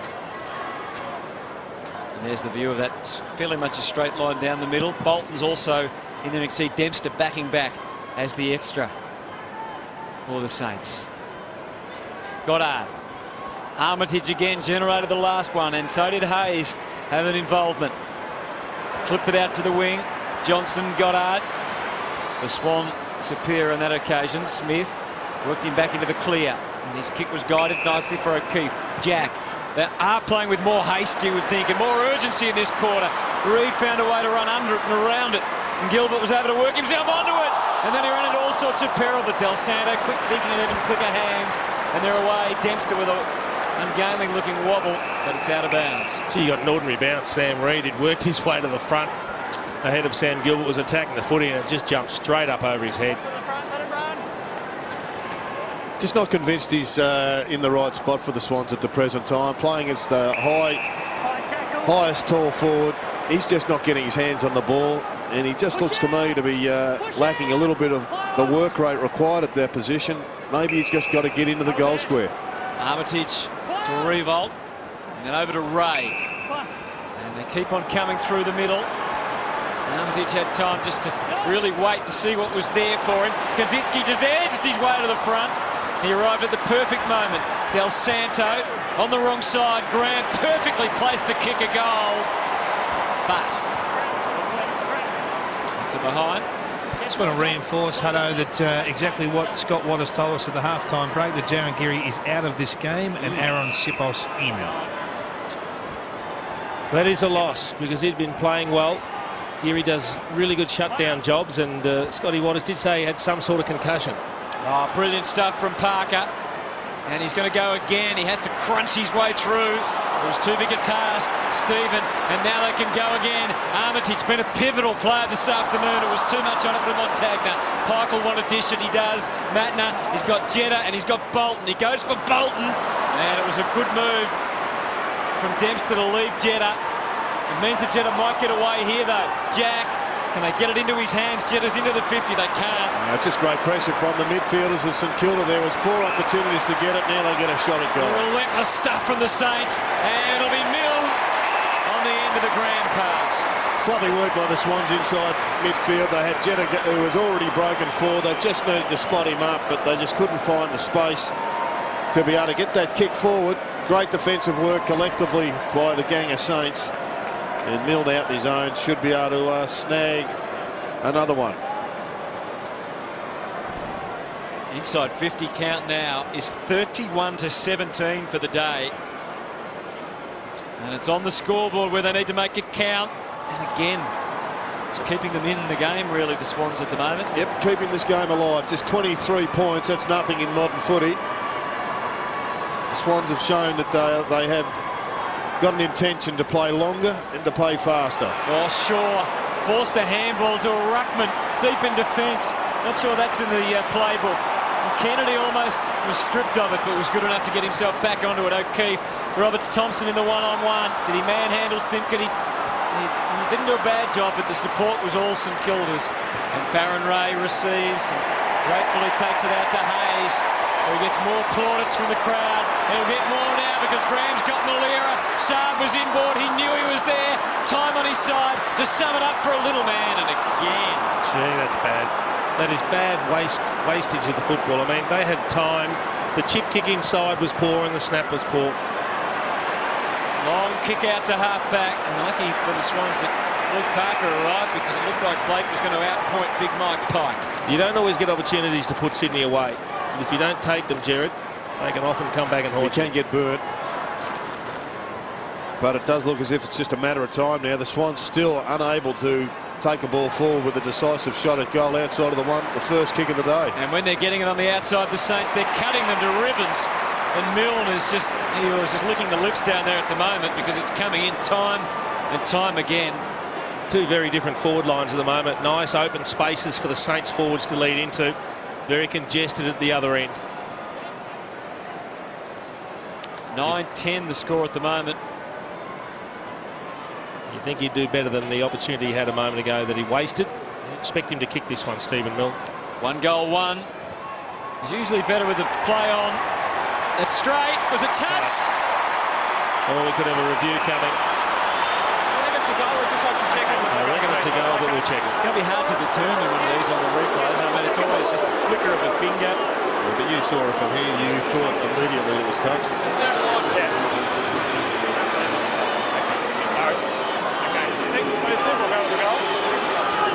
He thinks it's a goal. Sam, nothing to add from the middle. There's nothing to add. He can't tell whether he's in front or behind the line anyway. Just toward the goal.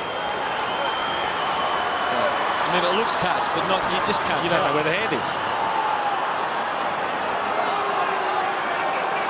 And if that's the case, because we know there's no goal line camera, why do we bother going for a review with a question like that? Sam, what's the goal umpire's opinion? He thinks it's a goal. We all agree it's a goal. We can't.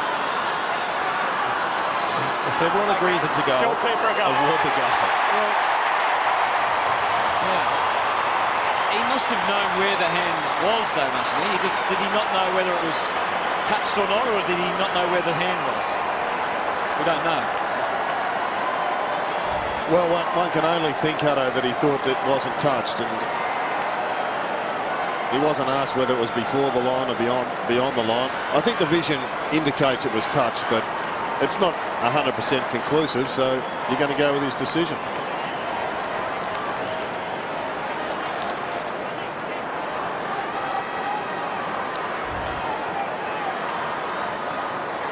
really done some damage inside the forward 50 of the St Kilda Football Club today. 10 marks inside their forward 50 for a return of 5 goals for and only 4 at the Sydney end, which has been a strength of theirs historically. Yeah, the ball is flying in there at the moment at a rapid rate of knots because of their domination in the midfield area. Jude Bolton earns himself one. He's picking it up, turning head down over it. Bird, there's a little bit of spread here for the Swans, but not enough. They've already got the numbers back, the Saints. So Hanbury is confronted by St Kilda jumpers everywhere. Hence the decision to work his way back across the ground. Nick Smith, that's really testing out the kicking skills. He's lofted it. Sipos, the sub, got there. And that's all he needed to do because Stephen was there with reinforcements. Revolt's got the run of it. Grundy busting a gap to get back there. Did he interfere? Gee, thought he might have. Cripps collects, steadies, Revolt. What was that? High ball, Milne. Oh, bit of a swing and a miss from Shaw, and the Saints were lining up.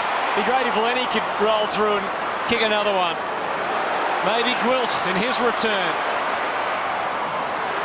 Just popped it up, and Malia is going to be the one to have the shot for goal.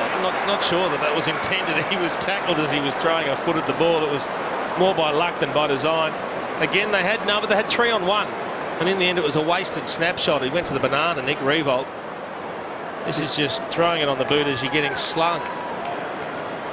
Worked beautifully. It's a bit of a squeaky noise at the moment. It does look as if the floodgates are about to open up. The Swans are going to have to just address how they're winning the ball round stoppages because it's not going their way at the moment. Terry Malira, and boy, it could be 60 points. Such has been the one-sided nature of the play since quarter time, but it's only 30. It's an ordinary kick when you fail to score from 40 metres. Bolton takes the mark.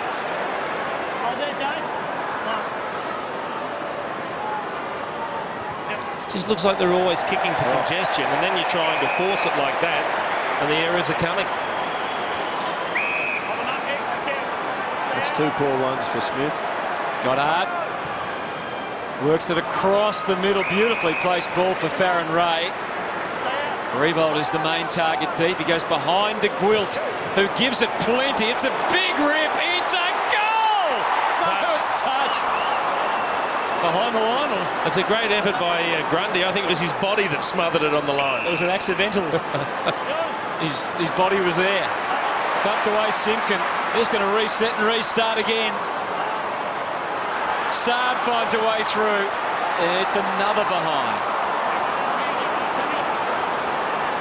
And Tom Walsh is just going to have to address where he's positioning himself at the moment because he has to become more accountable. If the ball goes forward, his man's forward, he's got to go with him. Otherwise, it just becomes a 1-on-2 or a 3-on-4, etc. Saw a great shot of the Grundy spoil there on the goal line. Kept his eyes on the footy. 2 goals, 5 for the quarter for St Kilda. And the inside 50s are 8-2. It's absolute domination. Yeah. It's one-way traffic, not winning any ball through the middle of the ground. The Swans. Roberts Thompson trying to combat Kazitsky, who he palmed that down with real purpose. Good hands.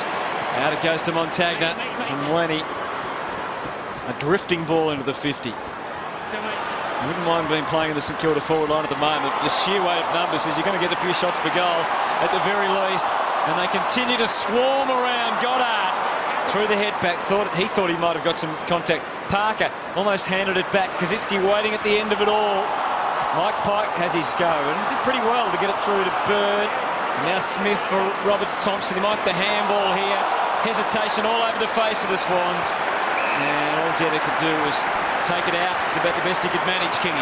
Wow, just some missed tackles here. That's un-Sydney-like, that missed tackle there from McGlynn. He knew straight away that he'd missed an opportunity to play that Sydney brand, that tough, relentless football brand. Do you reckon, Kingy, you get set up when you have an easy kill, 101 points last week against Melbourne, the Swans? You get set up for everybody just running forward to the football and losing their hunger, which clearly the Swans have done. And the West Coast, I think, have helped the Saints because they put them through the ringer early and they had to respond. Yeah, good point, Jared. The 101-point win wasn't good for anyone.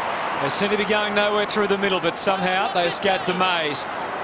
Matner takes them out wide. High ball, Grundy. Kennedy is deep.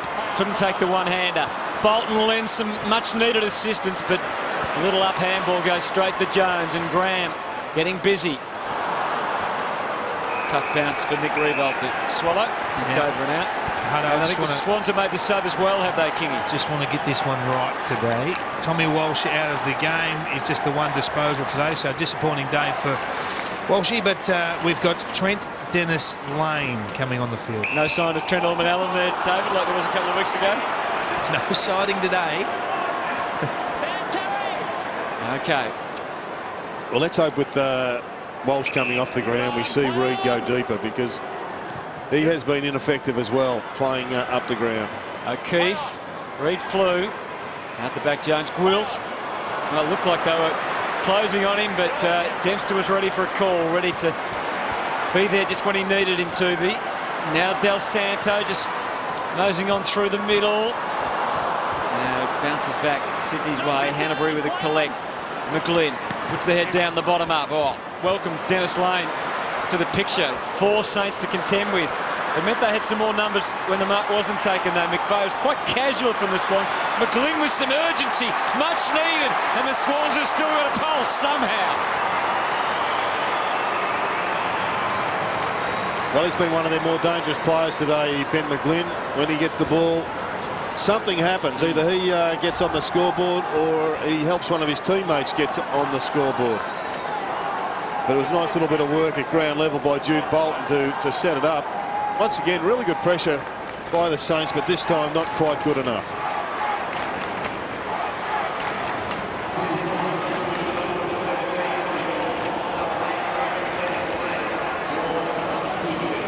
Been a fascinating game, Jared, I've got to say. Just having a look at how these two sides have actually scored their goals today. From stoppages, Sydney have been historically really good. 3 goals today, been smashed there, 8 goals. But from turnovers, 1 goal, 8 to St Kilda, and that they have let them off big time today. It should be a 10-goal margin at least. Well, it might be soon. I think that's 50, is it? It is 30. Well, it makes it a certain goal, doesn't it? We just saw the frustration from Scotty Waters in the St Kilda box slamming the desk. He knows that they've kept the door open, and that was what happened. You miss at one end, 3-4 shots that should have gone through, and then McGlynn kicks one at the other end. So he'd be pleased with the quick reply here from Milne. Well, Nick Smith's almost embodies where the Swans are at the present time. He's been a terrific young player. He's had a really good season, and yet he's been hammered in the last 20 minutes or so. That's 3 for Milne. Being in defence for the Swans would not be a nice place to be at the moment, Jerry. No, it'll be tough, but I mean, Nick Smith's been in these situations before. He's chopped up the ball by boot a couple of times, and I mean, that's just standard practice. You've just got to be able to... The gun defenders don't get outmarked by the forwards like that. He's not the target. He just read it better. Definitely 50? Yep.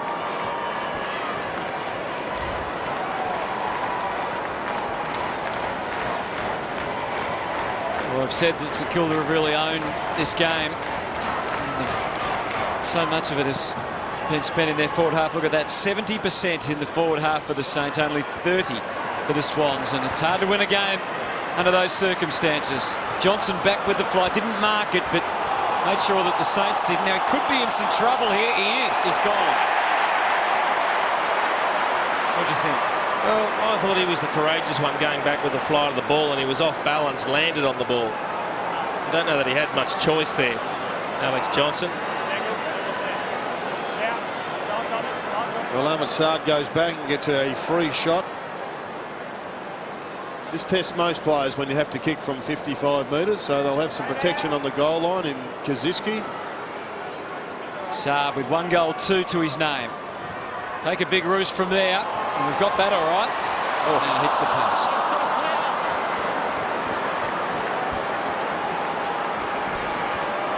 Outstanding a couple of weeks against the Blues. So he goes back with the fly of the ball. He's off balance and the ball bounces right in front of him. That's not diving on it or dragging it in. Shaw to half back. Saad tried to make the play, but Jack... Yeah, there's a good tackle. The Saints fans love what they see today. They really wanted to win to celebrate Lenny Hayes, one of the most loved footballers probably of all time in some ways, universally loved. Jack Stephen. I think the Swans are just showing a bit too much love for Lenny S at the moment. Yeah, they're not meant to share it. Milera, Milne has been the real danger in this quarter. Bit of a fumble from Shaw, gets himself into trouble, didn't ever really get out. Quick kick at goal. Oh. No! Oh no! Sipos!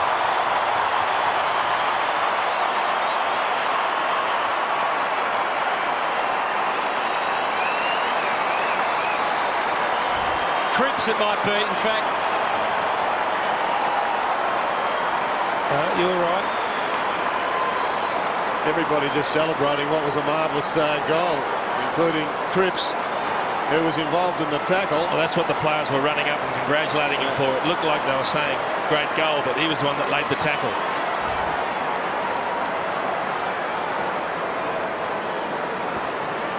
Now, the only problem for the Saints could be a bit of an injury to Jack Stephen. You got any view of it down there? Kingy, he's limping up down the race by the look of it. He is. He's been taken straight down. There's some concern for that right lower leg.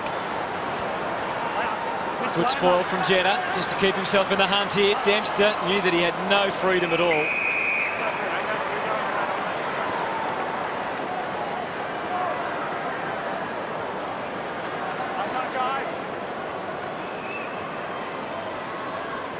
Roberts Thompson fending it down. McGlynn again in the thick of it.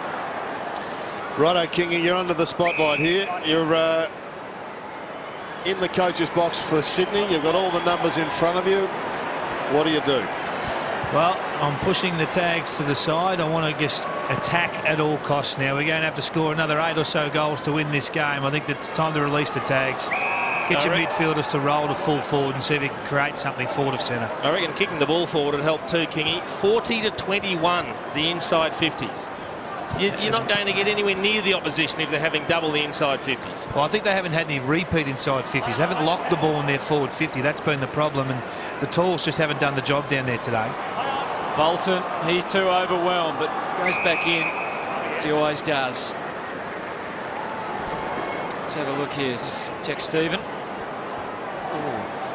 Just standing here, lads. Just standing here. You don't want that when you're going off with a sore ankle and you get pushed off balance. I wonder what everyone will make of that. McGlynn over the top of Cripps. Getting a bit of cuddling action there from all angles. Well, I guess the other thing is McGlynn might know he's rolled an ankle. He might just think he's copped a bump or a tackle and he's going off for a spell. And he said, well, you can have this to go on with as well. So, hard to say. Not appreciated. Not sure about that, Jason. He was on a crutch at the time as he was coming off the ground. I'm trying to give benefit of the doubt to Ben McGlynn. So Jetta just 4 disposals today. Hasn't hit the scoreboard at all. Nick Revolt will be pretty happy with his team's performance. He's kicked 2-2 himself. He's watched most of it in this quarter because his teammates have been chalking them up. And there's the behind when the goal was absolutely required for the Sydney Swans. Sometimes the total of scoring shots far outweighs the disparity between the totals on the scoreboard as a reflection of the game, and I reckon 25-12 is a hell of a lot more of an indicator than the margin at the moment. Well, again, it's 2 for 1 inside 50s and 2 for 1 shots for goals. Montagna back for Jones. He waits and gives to Simpkin. He was about to get shut down, but not before he got the kick away. And again, Simpkin continues to impress. So does this man, Armitage. His 20th disposal. He rarely gets too many more than 20, but it looks like he's going to enjoy a big number today, and he's really worked hard. O'Keefe back to Parker. He tried to give and create something, but instead it's another turnover, and Sipos had Revolt to run into the 50. Has a quick look over the shoulder, and there was some St Kilda jumpers there, so he put it up for Kazitsky. Should be all Sydney, but they found a way to hand it back to Del Santo, who strolls in to join the party, and it's a Saints celebration.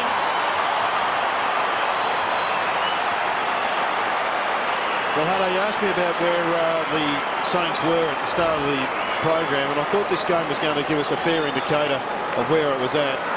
Jason, just on screen, you're just seeing a couple of Swans They left it for each other. Yeah, put in an effort that they would not like to see on replay. And I think with this victory, they set themselves up for a really telling month of footy.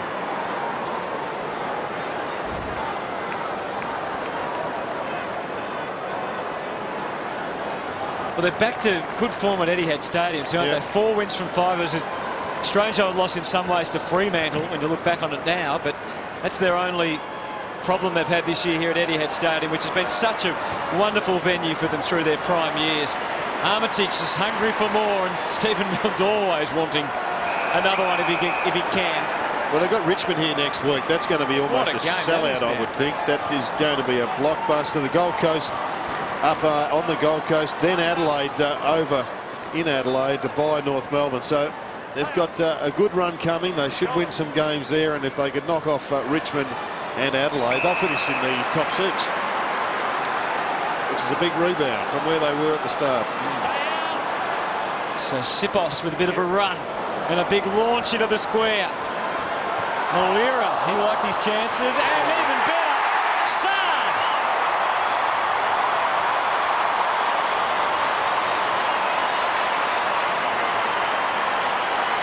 Spoke about the floodgates. I think they're well and truly open. Yeah, no, they're not squeaking anymore. They're actually pinned back on the fence. They've been greased beautifully, and they've just swung wide open. Number of Swans players flying, but again, once your opponent gets goal side and the ball goes over the back, you're going to have problems. Just all working now for the Saints.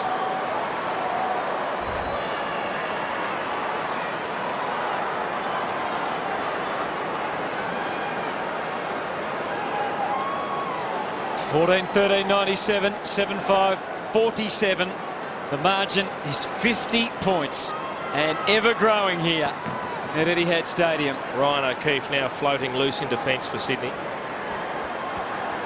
Ray, yep, he's gone. He just for a fleeting moment thought he could get through. Kennedy and McGlynn, who's probably been about their best, takes the mark. He's the one who's maintained a look of energy, whereas a lot of the Swans have had a bit of a hangdog look that you don't see too often. So they've done a great job on Josh Kennedy since quarter time. He had 10 and kicked his goal in the first quarter. He's only had the 7 possessions, and it's nearly 3/4 time. So 7 possessions in virtually 2 quarters of footy. Ben McGlynn. And he's barely going to make the distance with that kick. And it's almost marked on the line, but not quite. 2 goals, 1 for Ben McGlynn for the day. 15 disposals. Armitage continues to rack them up. Possession 22 coming up. Kazitsky, Richards. Well, it's just so important for the Saints that Armitage continues to emerge as a player and Jack Stephen continues to emerge as a player. Armitage is almost the replacement for Lenny Hayes when he finally gives it away. Well, not almost, he is the replacement. And Stephen's got the pace. That was well constructed, that little play, but unfortunately McGlynn just didn't get a feel for it at all. And it's going to be a ball. Terrific little back fist from Lewis Jetta that actually put it into space for McGlynn. Just had it spent before he picked it up.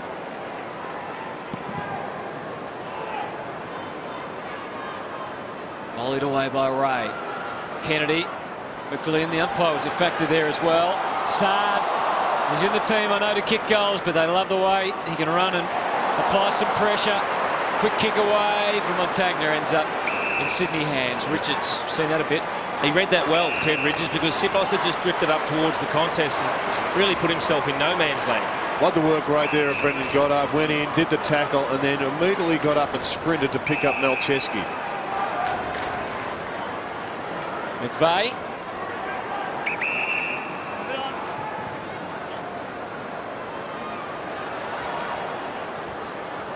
Kennedy tried to use his feet smartly there. Gwilt has just worked himself into the game. Well, he wrapped to have it under his belt by the end of the evening and to be back into this St Kilda defence. O'Keefe. Ray with 3 Swans. Broke even. Now Jack can power forward. He had the gear, but again, he handled behind his teammate, which made life difficult for Bird. Now Jetta, you can see him pouncing and ready to kick a goal. He's good. He's just so good. It's great to watch. Yeah, that one exploded off the boot of Lewis Jetta. You can't take away anything from the execution. It was a nice bit of work to set him up, but this is just all power. Great goal.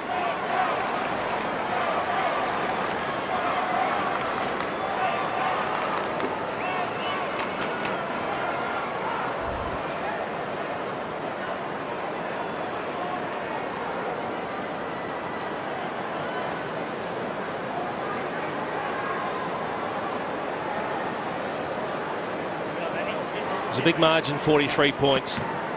Almost a little bit of damage control there from Lewis Jetta. They'd love to get another one in this last minute and a half, but it's probably more about respectability than anything else. But you never know with the Sydney Swans. They just have a habit of finding ways to get back into matches. Margin sits at 43 at the moment. We approach three-quarter time. Well, a lot of people, particularly Swan supporters, will be tempted to look at the omissions. Adam Goods, Mumford, but there's McAvoy and Fisher missing from the Saints as well. And Snyder to come in if they want as well. And Snyder, so they probably are quite relatively even as far as the omissions are concerned. Yep, getting on top in contested possession, the Saints, and it's still 43 to 26, the inside 50s, which makes life difficult. It might be the case, Jerry, but they do structure around Adam Goods, and Mumford is a major part of their clearance weaponry. Gilbert was committed to keep on coming, and it's turned out okay for him. Goddard wanted to gift to Del Santo, eventually, as you can see, he has. And they've just chipped their way through here. Montagna, the release, Milne had to jump over tall buildings. Malira, it's an exciting place, that Security forward line these days, with Milne having a couple of mates down there, Malira and Saad, that can electrify as well. A little bit of frustration there from Nick Revolt. Would have liked the little chip over the top. Swans through Parker. Bird. Farron Ray. Also on a milestone game. Game number 150. He's up to 17 disposals. Montagna with a standing start. Got to get from Milne. Kicked 6 goals, 7 this quarter, St Kilda.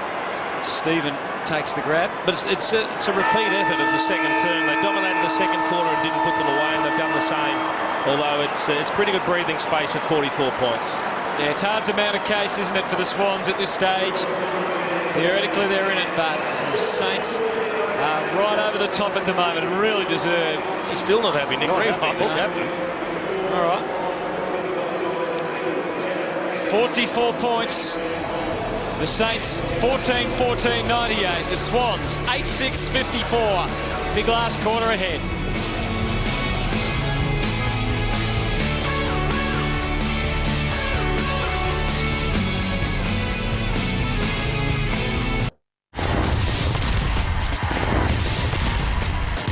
Game 250 and the love for Lenny Hayes was everywhere. But once the match got started, it was the Swans and Sam Reid who started best. Despite Blake's goal, it was Sydney in front at quarter time by 9 points. Into the second, and a transformation came over the game. The Saints were running everywhere. Saad and then the skipper Nick Revolt generating plenty up forward. Cripps chimed in, and then the captain kicked another. And the Saints had control of the game. Duke Bolton, not a happy man. The Swans could have been further behind than the 21 points at half. Stephen Milne, Nick Del Santo, and really the whole St Kilda side completely dominated the third quarter. Again, they could have kicked more than 6 goals, 7. Keep an eye here as Malira runs in to kick the goal. Revolt wanted the chip over the top. I don't even know if it was on, given there was another player coming back in, O'Keefe. But have a look at that. He wasn't happy. He wanted the easy one. And he followed up after the quarter-time siren as well, gave him another burst. But, well, demanding high standards of his teammates. Nothing wrong with that. That's if it was on. Yeah, but if it's not on, what he should have done was kick the goal. So what's ahead in this last term? 44 points, a massive barrier. And St Kilda have just controlled the contest since quarter time particularly. Not surprising you see Ryan O'Keefe at the top of the screen there, just loose in defence. They're almost in damage control here now, the Swans. They've often set goals or rebound goals up with that O'Keefe move, but right now they'll be just hoping to get some respectability back. Well, the Saints still in complete control. Malira spies Revolt. He went shorter than that in the end. Montagna couldn't quite handle the pace of the footy. Kennedy, good run from behind this time, provided by Kieran Jack. Good nimble stuff. Hanbury. Gilbert was a bit of a roadblock though, and it forces the turnover. Oh, he can do everything at the moment. He's got tricks as well, Armitage. Will. You don't succeed at first, try and try again. Hayes, Blake. That's not the one they're looking for. It's interesting, that last kick from Malira, that's where the spray of Revolt worked. He was trying to hit Revolt. Now, it came off the boot poorly, and it went a lot shorter and ended up going near Montagna, but that's who he was looking for. Didn't need to be told twice. O'Keefe finds Richards and then McVeigh. Dennis Lane making a lead out of the 50. And it's all well ahead. Looks like they've lacked run for most of the That's night. exactly what it's looked like, Jason. You're spot on. Off that half-back line, the Reece Shaw run. Marty Matner, Malcheski, etc. Yep. Well, this didn't look like a great connection. Armitage back through the legs. He's a resilient type, and he's got away again. Kicks into the middle. Malira stood his ground, but swamped by the Swans. Matner setting up McGlynn, who tried to craft a kick somehow through the traffic. Dennis Lane couldn't quite get there, and Dempster had it all to himself. Shaw tries to force himself to the front, but Jack Stephen beats him pointless. And now they can advance again in the Kaczynski direction. He's got it. Revolt working hard, and he instantly goes to the captain. Well, that's Jack Stephen. He won a one-out contest against Reece Shaw. He took possession, he used his body, he handballed, he kept his feet as Shaw went to ground.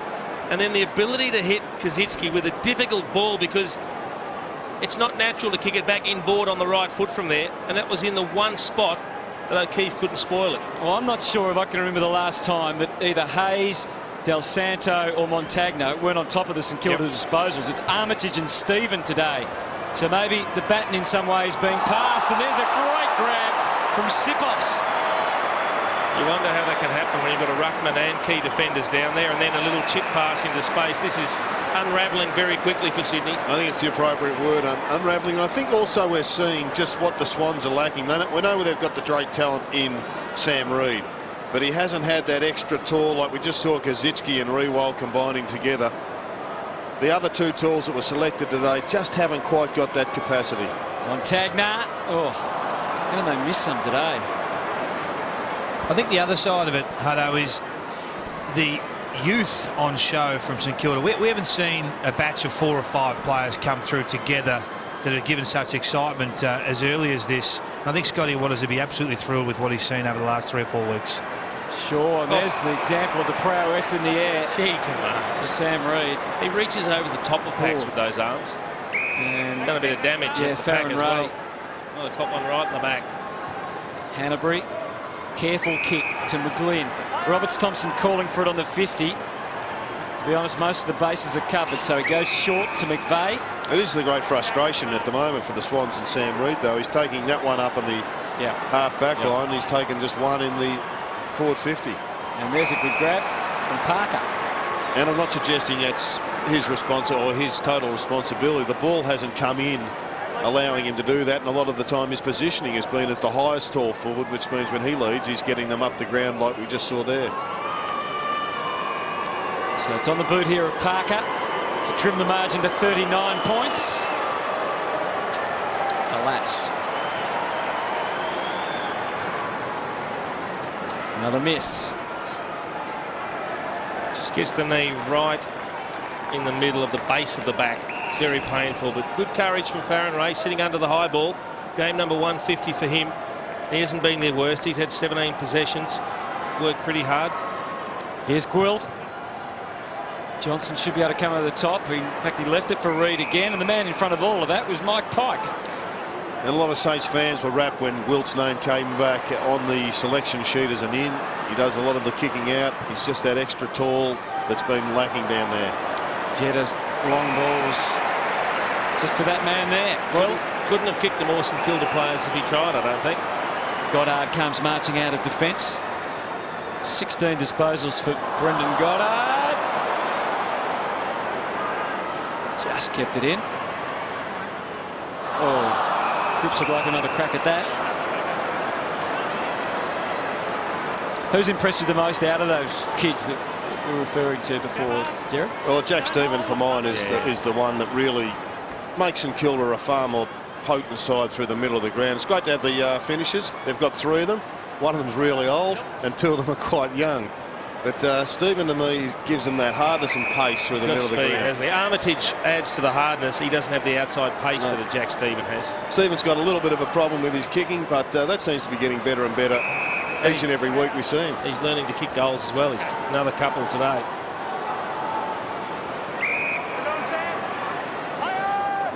Gilbert and Jones. Montagna as they try and kickstart something or handball start something. Goddard changed his mind and he didn't quite pay for it because he just got a bit of shoelace to it. Sipos. And that was a bit of payback, that one. Brendan Goddard dispatched of Ben McGlynn in no uncertain terms a little while ago, and he was desperate to make amends. That was started by the interception from Cripps. So that also warm a few St Kilda hearts. Another young man coming through.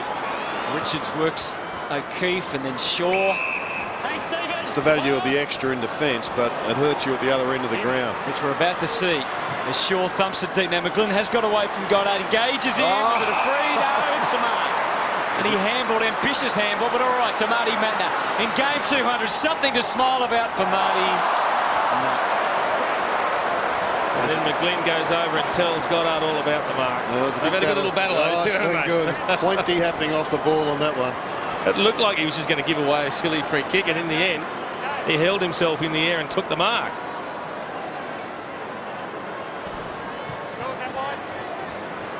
Goddard pushing and getting to the right spot. There's not much ahead for him just at the minute. Just a few errors starting to creep in now, even from the Saints. Swarming over the top, O'Keefe. Stevens right in amongst it again. It's another ball. 43 points. With still just under 14 minutes remaining in this last quarter.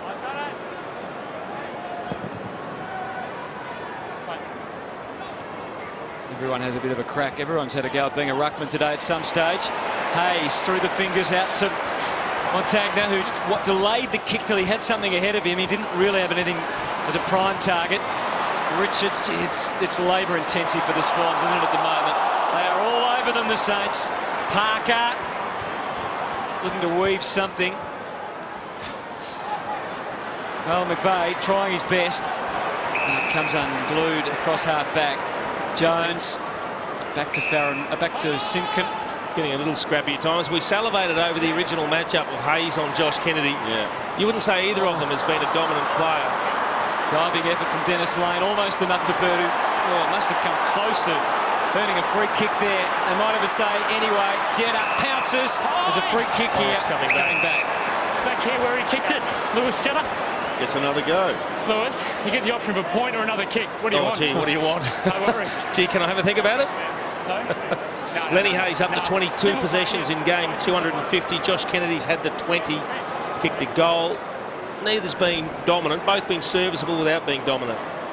It was Malcolm Blight who had that option all those years ago, wasn't it? Who chose to have another kick and missed the lot. So it was Dempster who gave away the free kick. So Jetta not really a factor. He's still given us a couple of highlights.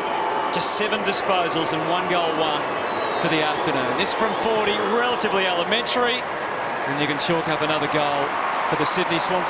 Back to 37. Bit of respectability there with a couple of goals for the Sydney Swans. Just at the moment, they just look so one-dimensional with this bloke. He's almost emphasising their problem by being the goal kicker.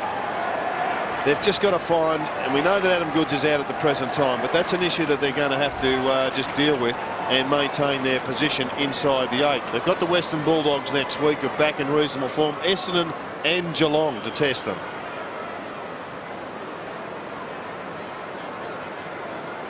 So it's back to 37.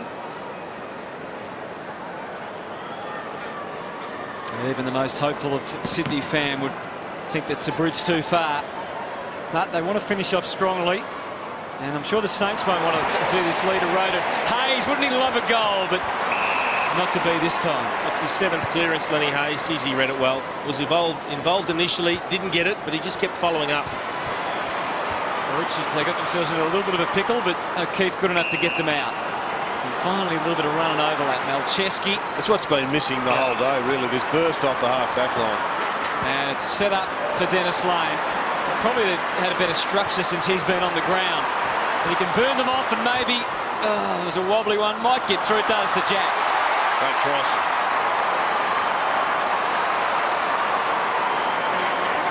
So he was the striker, wasn't he, on that occasion? The cross comes in, and they collect another goal. And, well, 31 points the difference. They wouldn't want to ease off too much, St Kilda, because they'll keep coming, Sydney. They give effort.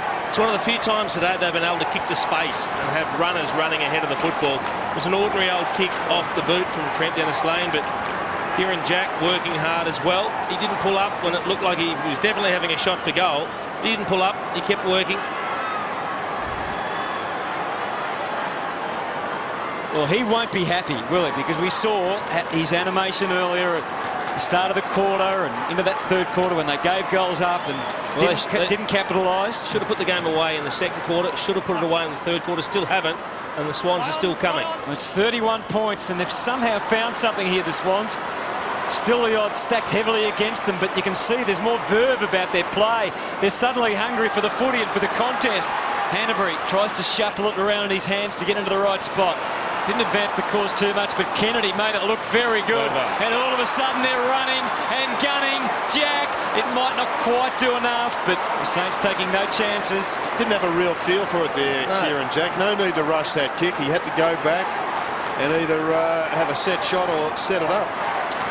Handy point, gets them back within 5 goals. Another cheer goes up for Lenny Hayes.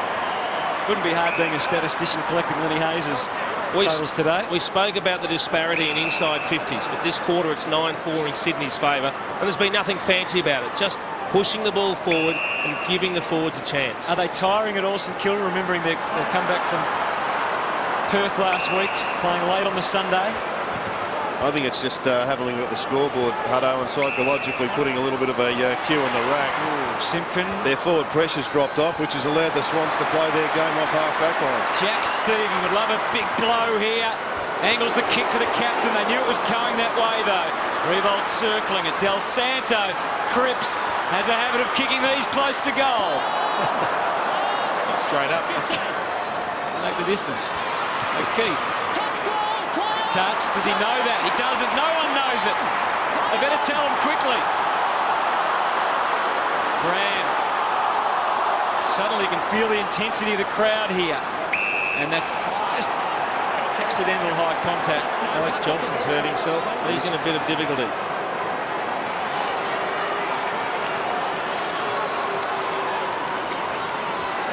He's got a sore wing. Shoulder, is it?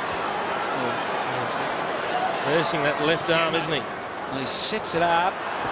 And it's really all Sydney there. Bit of a stumble. Good work from Goddard, but they still might get out. Chance here. Jetta's over the back. Oh, brilliant. Mow down. They wanted a free. They didn't get it. It's still alive. That was almost a throw too. Armitage crunches it towards goal. And one bounce means it's locked in the forward pocket, which is good news for St Kilda. I think the intensity just lifted as we see Alex Johnson get a little bit of treatment on that left arm. Let's have a look here. Didn't look to be much in it at all. He's coming from the ground, boys. His day, I think, will nearly be done. Yeah, I think he must have taken in a problem for that to be the issue. Del Santo initially, then Montagna has a touch on the line. It wasn't. They'll just about do it. Well, it came from nowhere, really, just another stoppage. And they've been so good at getting goals from stoppages today. The Saints just dropped it down. It was Del Santo who forced the ball forward, and then smart goal. He just had the balance even under pressure. Del Santo just working his way forward and then just hacked it out of the air.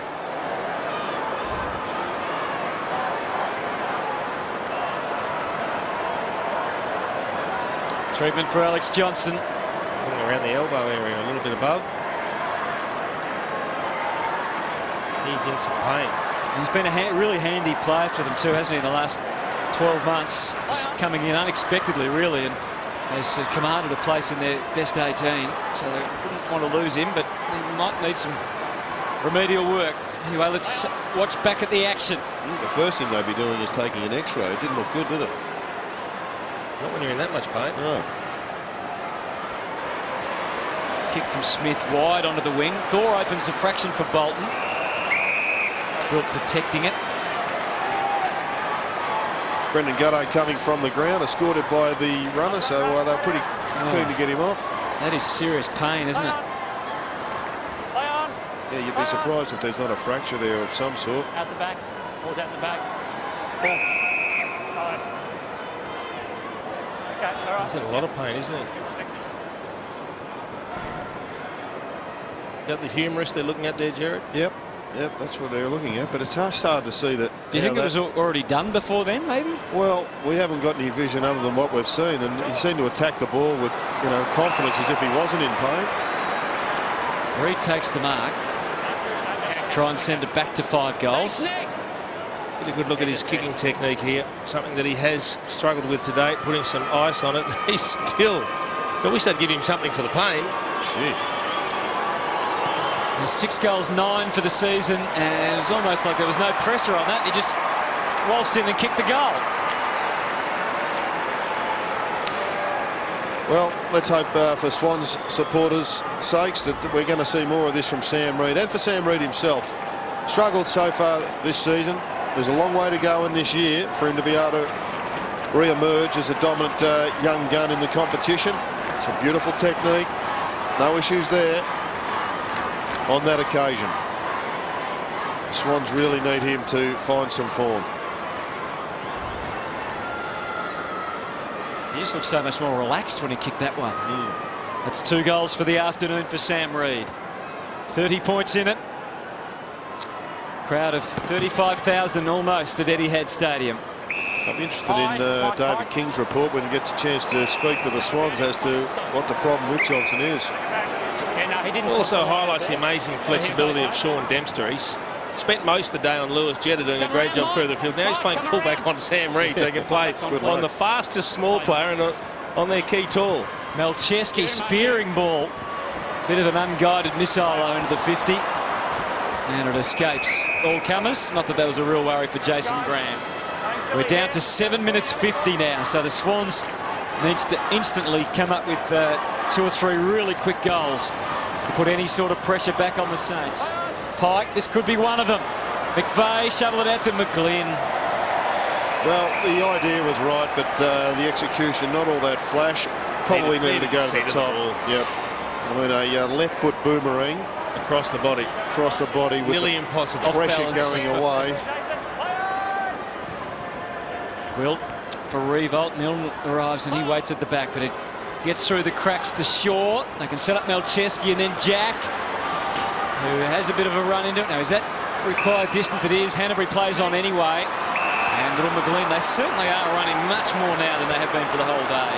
Maybe that's because the Saints are just about done. Or maybe the work rate took its toll. The second and third terms were big from St Kilda and they worked very hard. Maybe they've just a little. So McGlynn started at left. It's too far left. Now it's the Swans' turn to give back opportunities. He missed one at the other end as well. When you have a look at him kick sometimes, his head's leaning to the left and he pulls the ball across his body. Well, one ear's heavier than the other, or?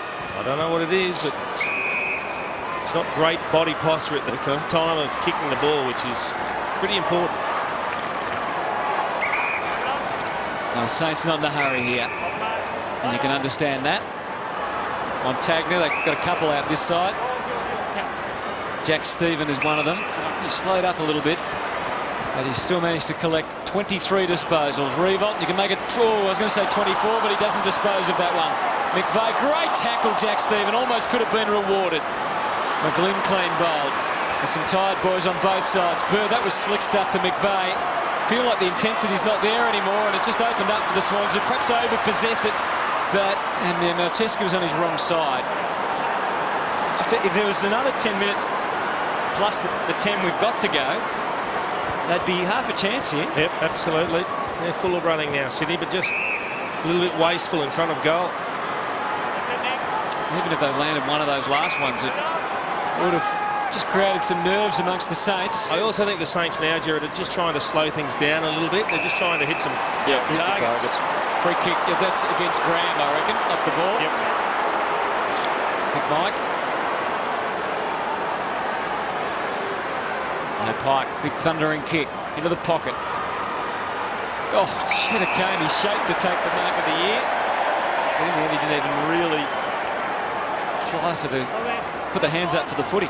Have you seen the ruck battle, Jared? Because I was just thinking about it exactly as you speak, Kingy, and I just can't believe that Jason Blake flies under the radar so much. Saint supporters love him. Rest of the competition probably sees him as a bit of a utility, which he is, but geez, he's a great team player.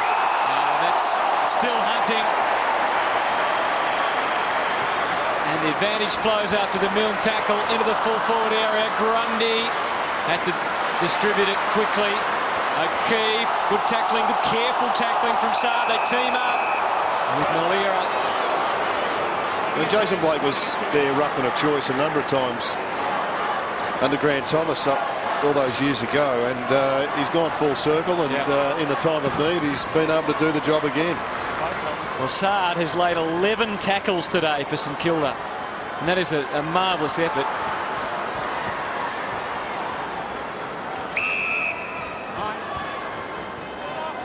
The stoppages of the Saints' friends now. Happy just to chop the clock and just keep locking it in. And particularly in this half of the ground. Yep. Yeah, we're under 5 minutes remaining. Pike has another crack at it. Goddard. Richards. Another tackle for Saad. This one. An infringement. Do we make too much of the emotion attached to Lenny Hayes 250? I know he's a much-loved player and he's a great mate of Jason Blake's, and those individuals have lifted for him by the look of it, but do we make too much of it, or do you think it's a factor? I don't think it's a factor. I've never thought that... It's a free kick to Sydney here. Stephen Mill can't believe it. Neither can the crowd. It's gone the other way. Sydney was linked. I've seen too many blokes like Lenny Hayes celebrate 250s and 300s, etc., and their teammates, their teams lose. I think it's more a factor if they found some form in Perth in the last half last week. They had a really good week of training, and they got themselves right between the ears. I mean, they did exactly this against Carlton 2 weeks ago. Yeah, they did. Sipos into the pocket.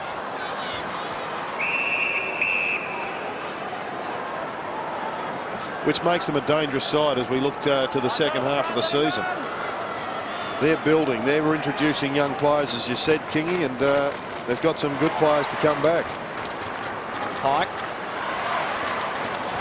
Malcheski tries to battle out of there, but it's a struggle. Bird, some success. McVeigh went to ground. Never ideal in those circumstances, but it's a baller. Thanks, Jared. Cheers, mate. Be behind. So it's a big victory for the Saints. They get onto the right side of the ledger, which is all important. And they'll slip back up into the 8, displacing the Cats. Dempster wheels around, gives it plenty. Revo back with the flight. Malira. He reckons he can get that. No, he handballs it. That's nifty from Stephen. Armitage sets it up. Kazitsky looked likely. No one can quite get the coordination right at this stage, I think. It's hard going. Very late in the piece. Cripps, Kazitsky, Malira.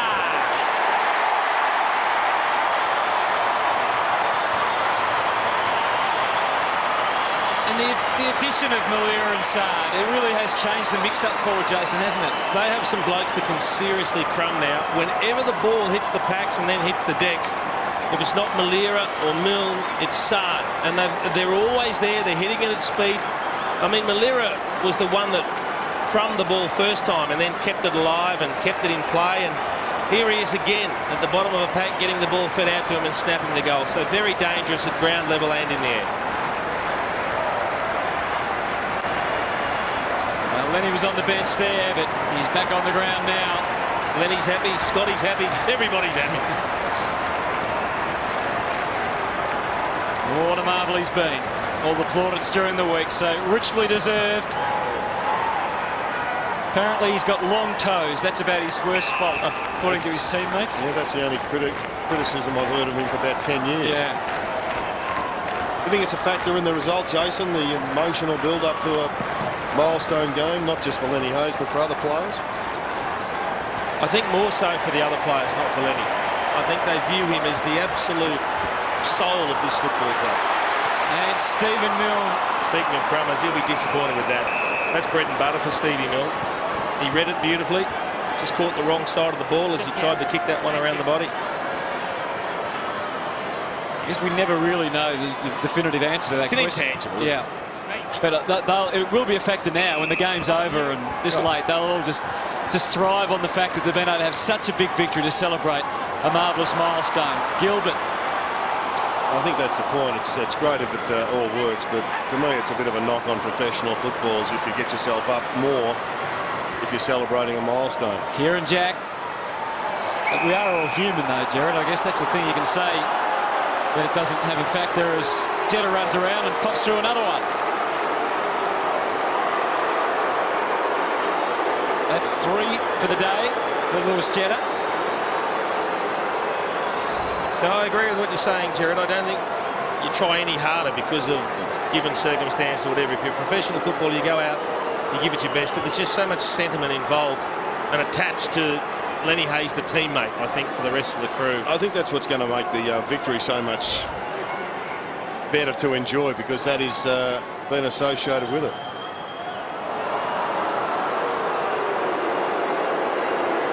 Just having a look at the recipe for success, and again today it's prevailed. You just see St Kilda well on top in the contest. Their ability to win contested footy, 129 to 118. A fraction down on disposal efficiency. I reckon that's largely in front of goal. Their inaccuracy in front of goals really hurt that. 16 goals, 15, and they've tackled well. Have more possessions and still tackled well. Well, thanks, Kingy. Lenny Hayes has had 25 disposals today. No goals. Wouldn't he love to get a goal? Wouldn't they love to give him a goal in this last minute and 40? 8 clearances to go with his 25 possessions. Hasn't always used the ball as well as he normally does.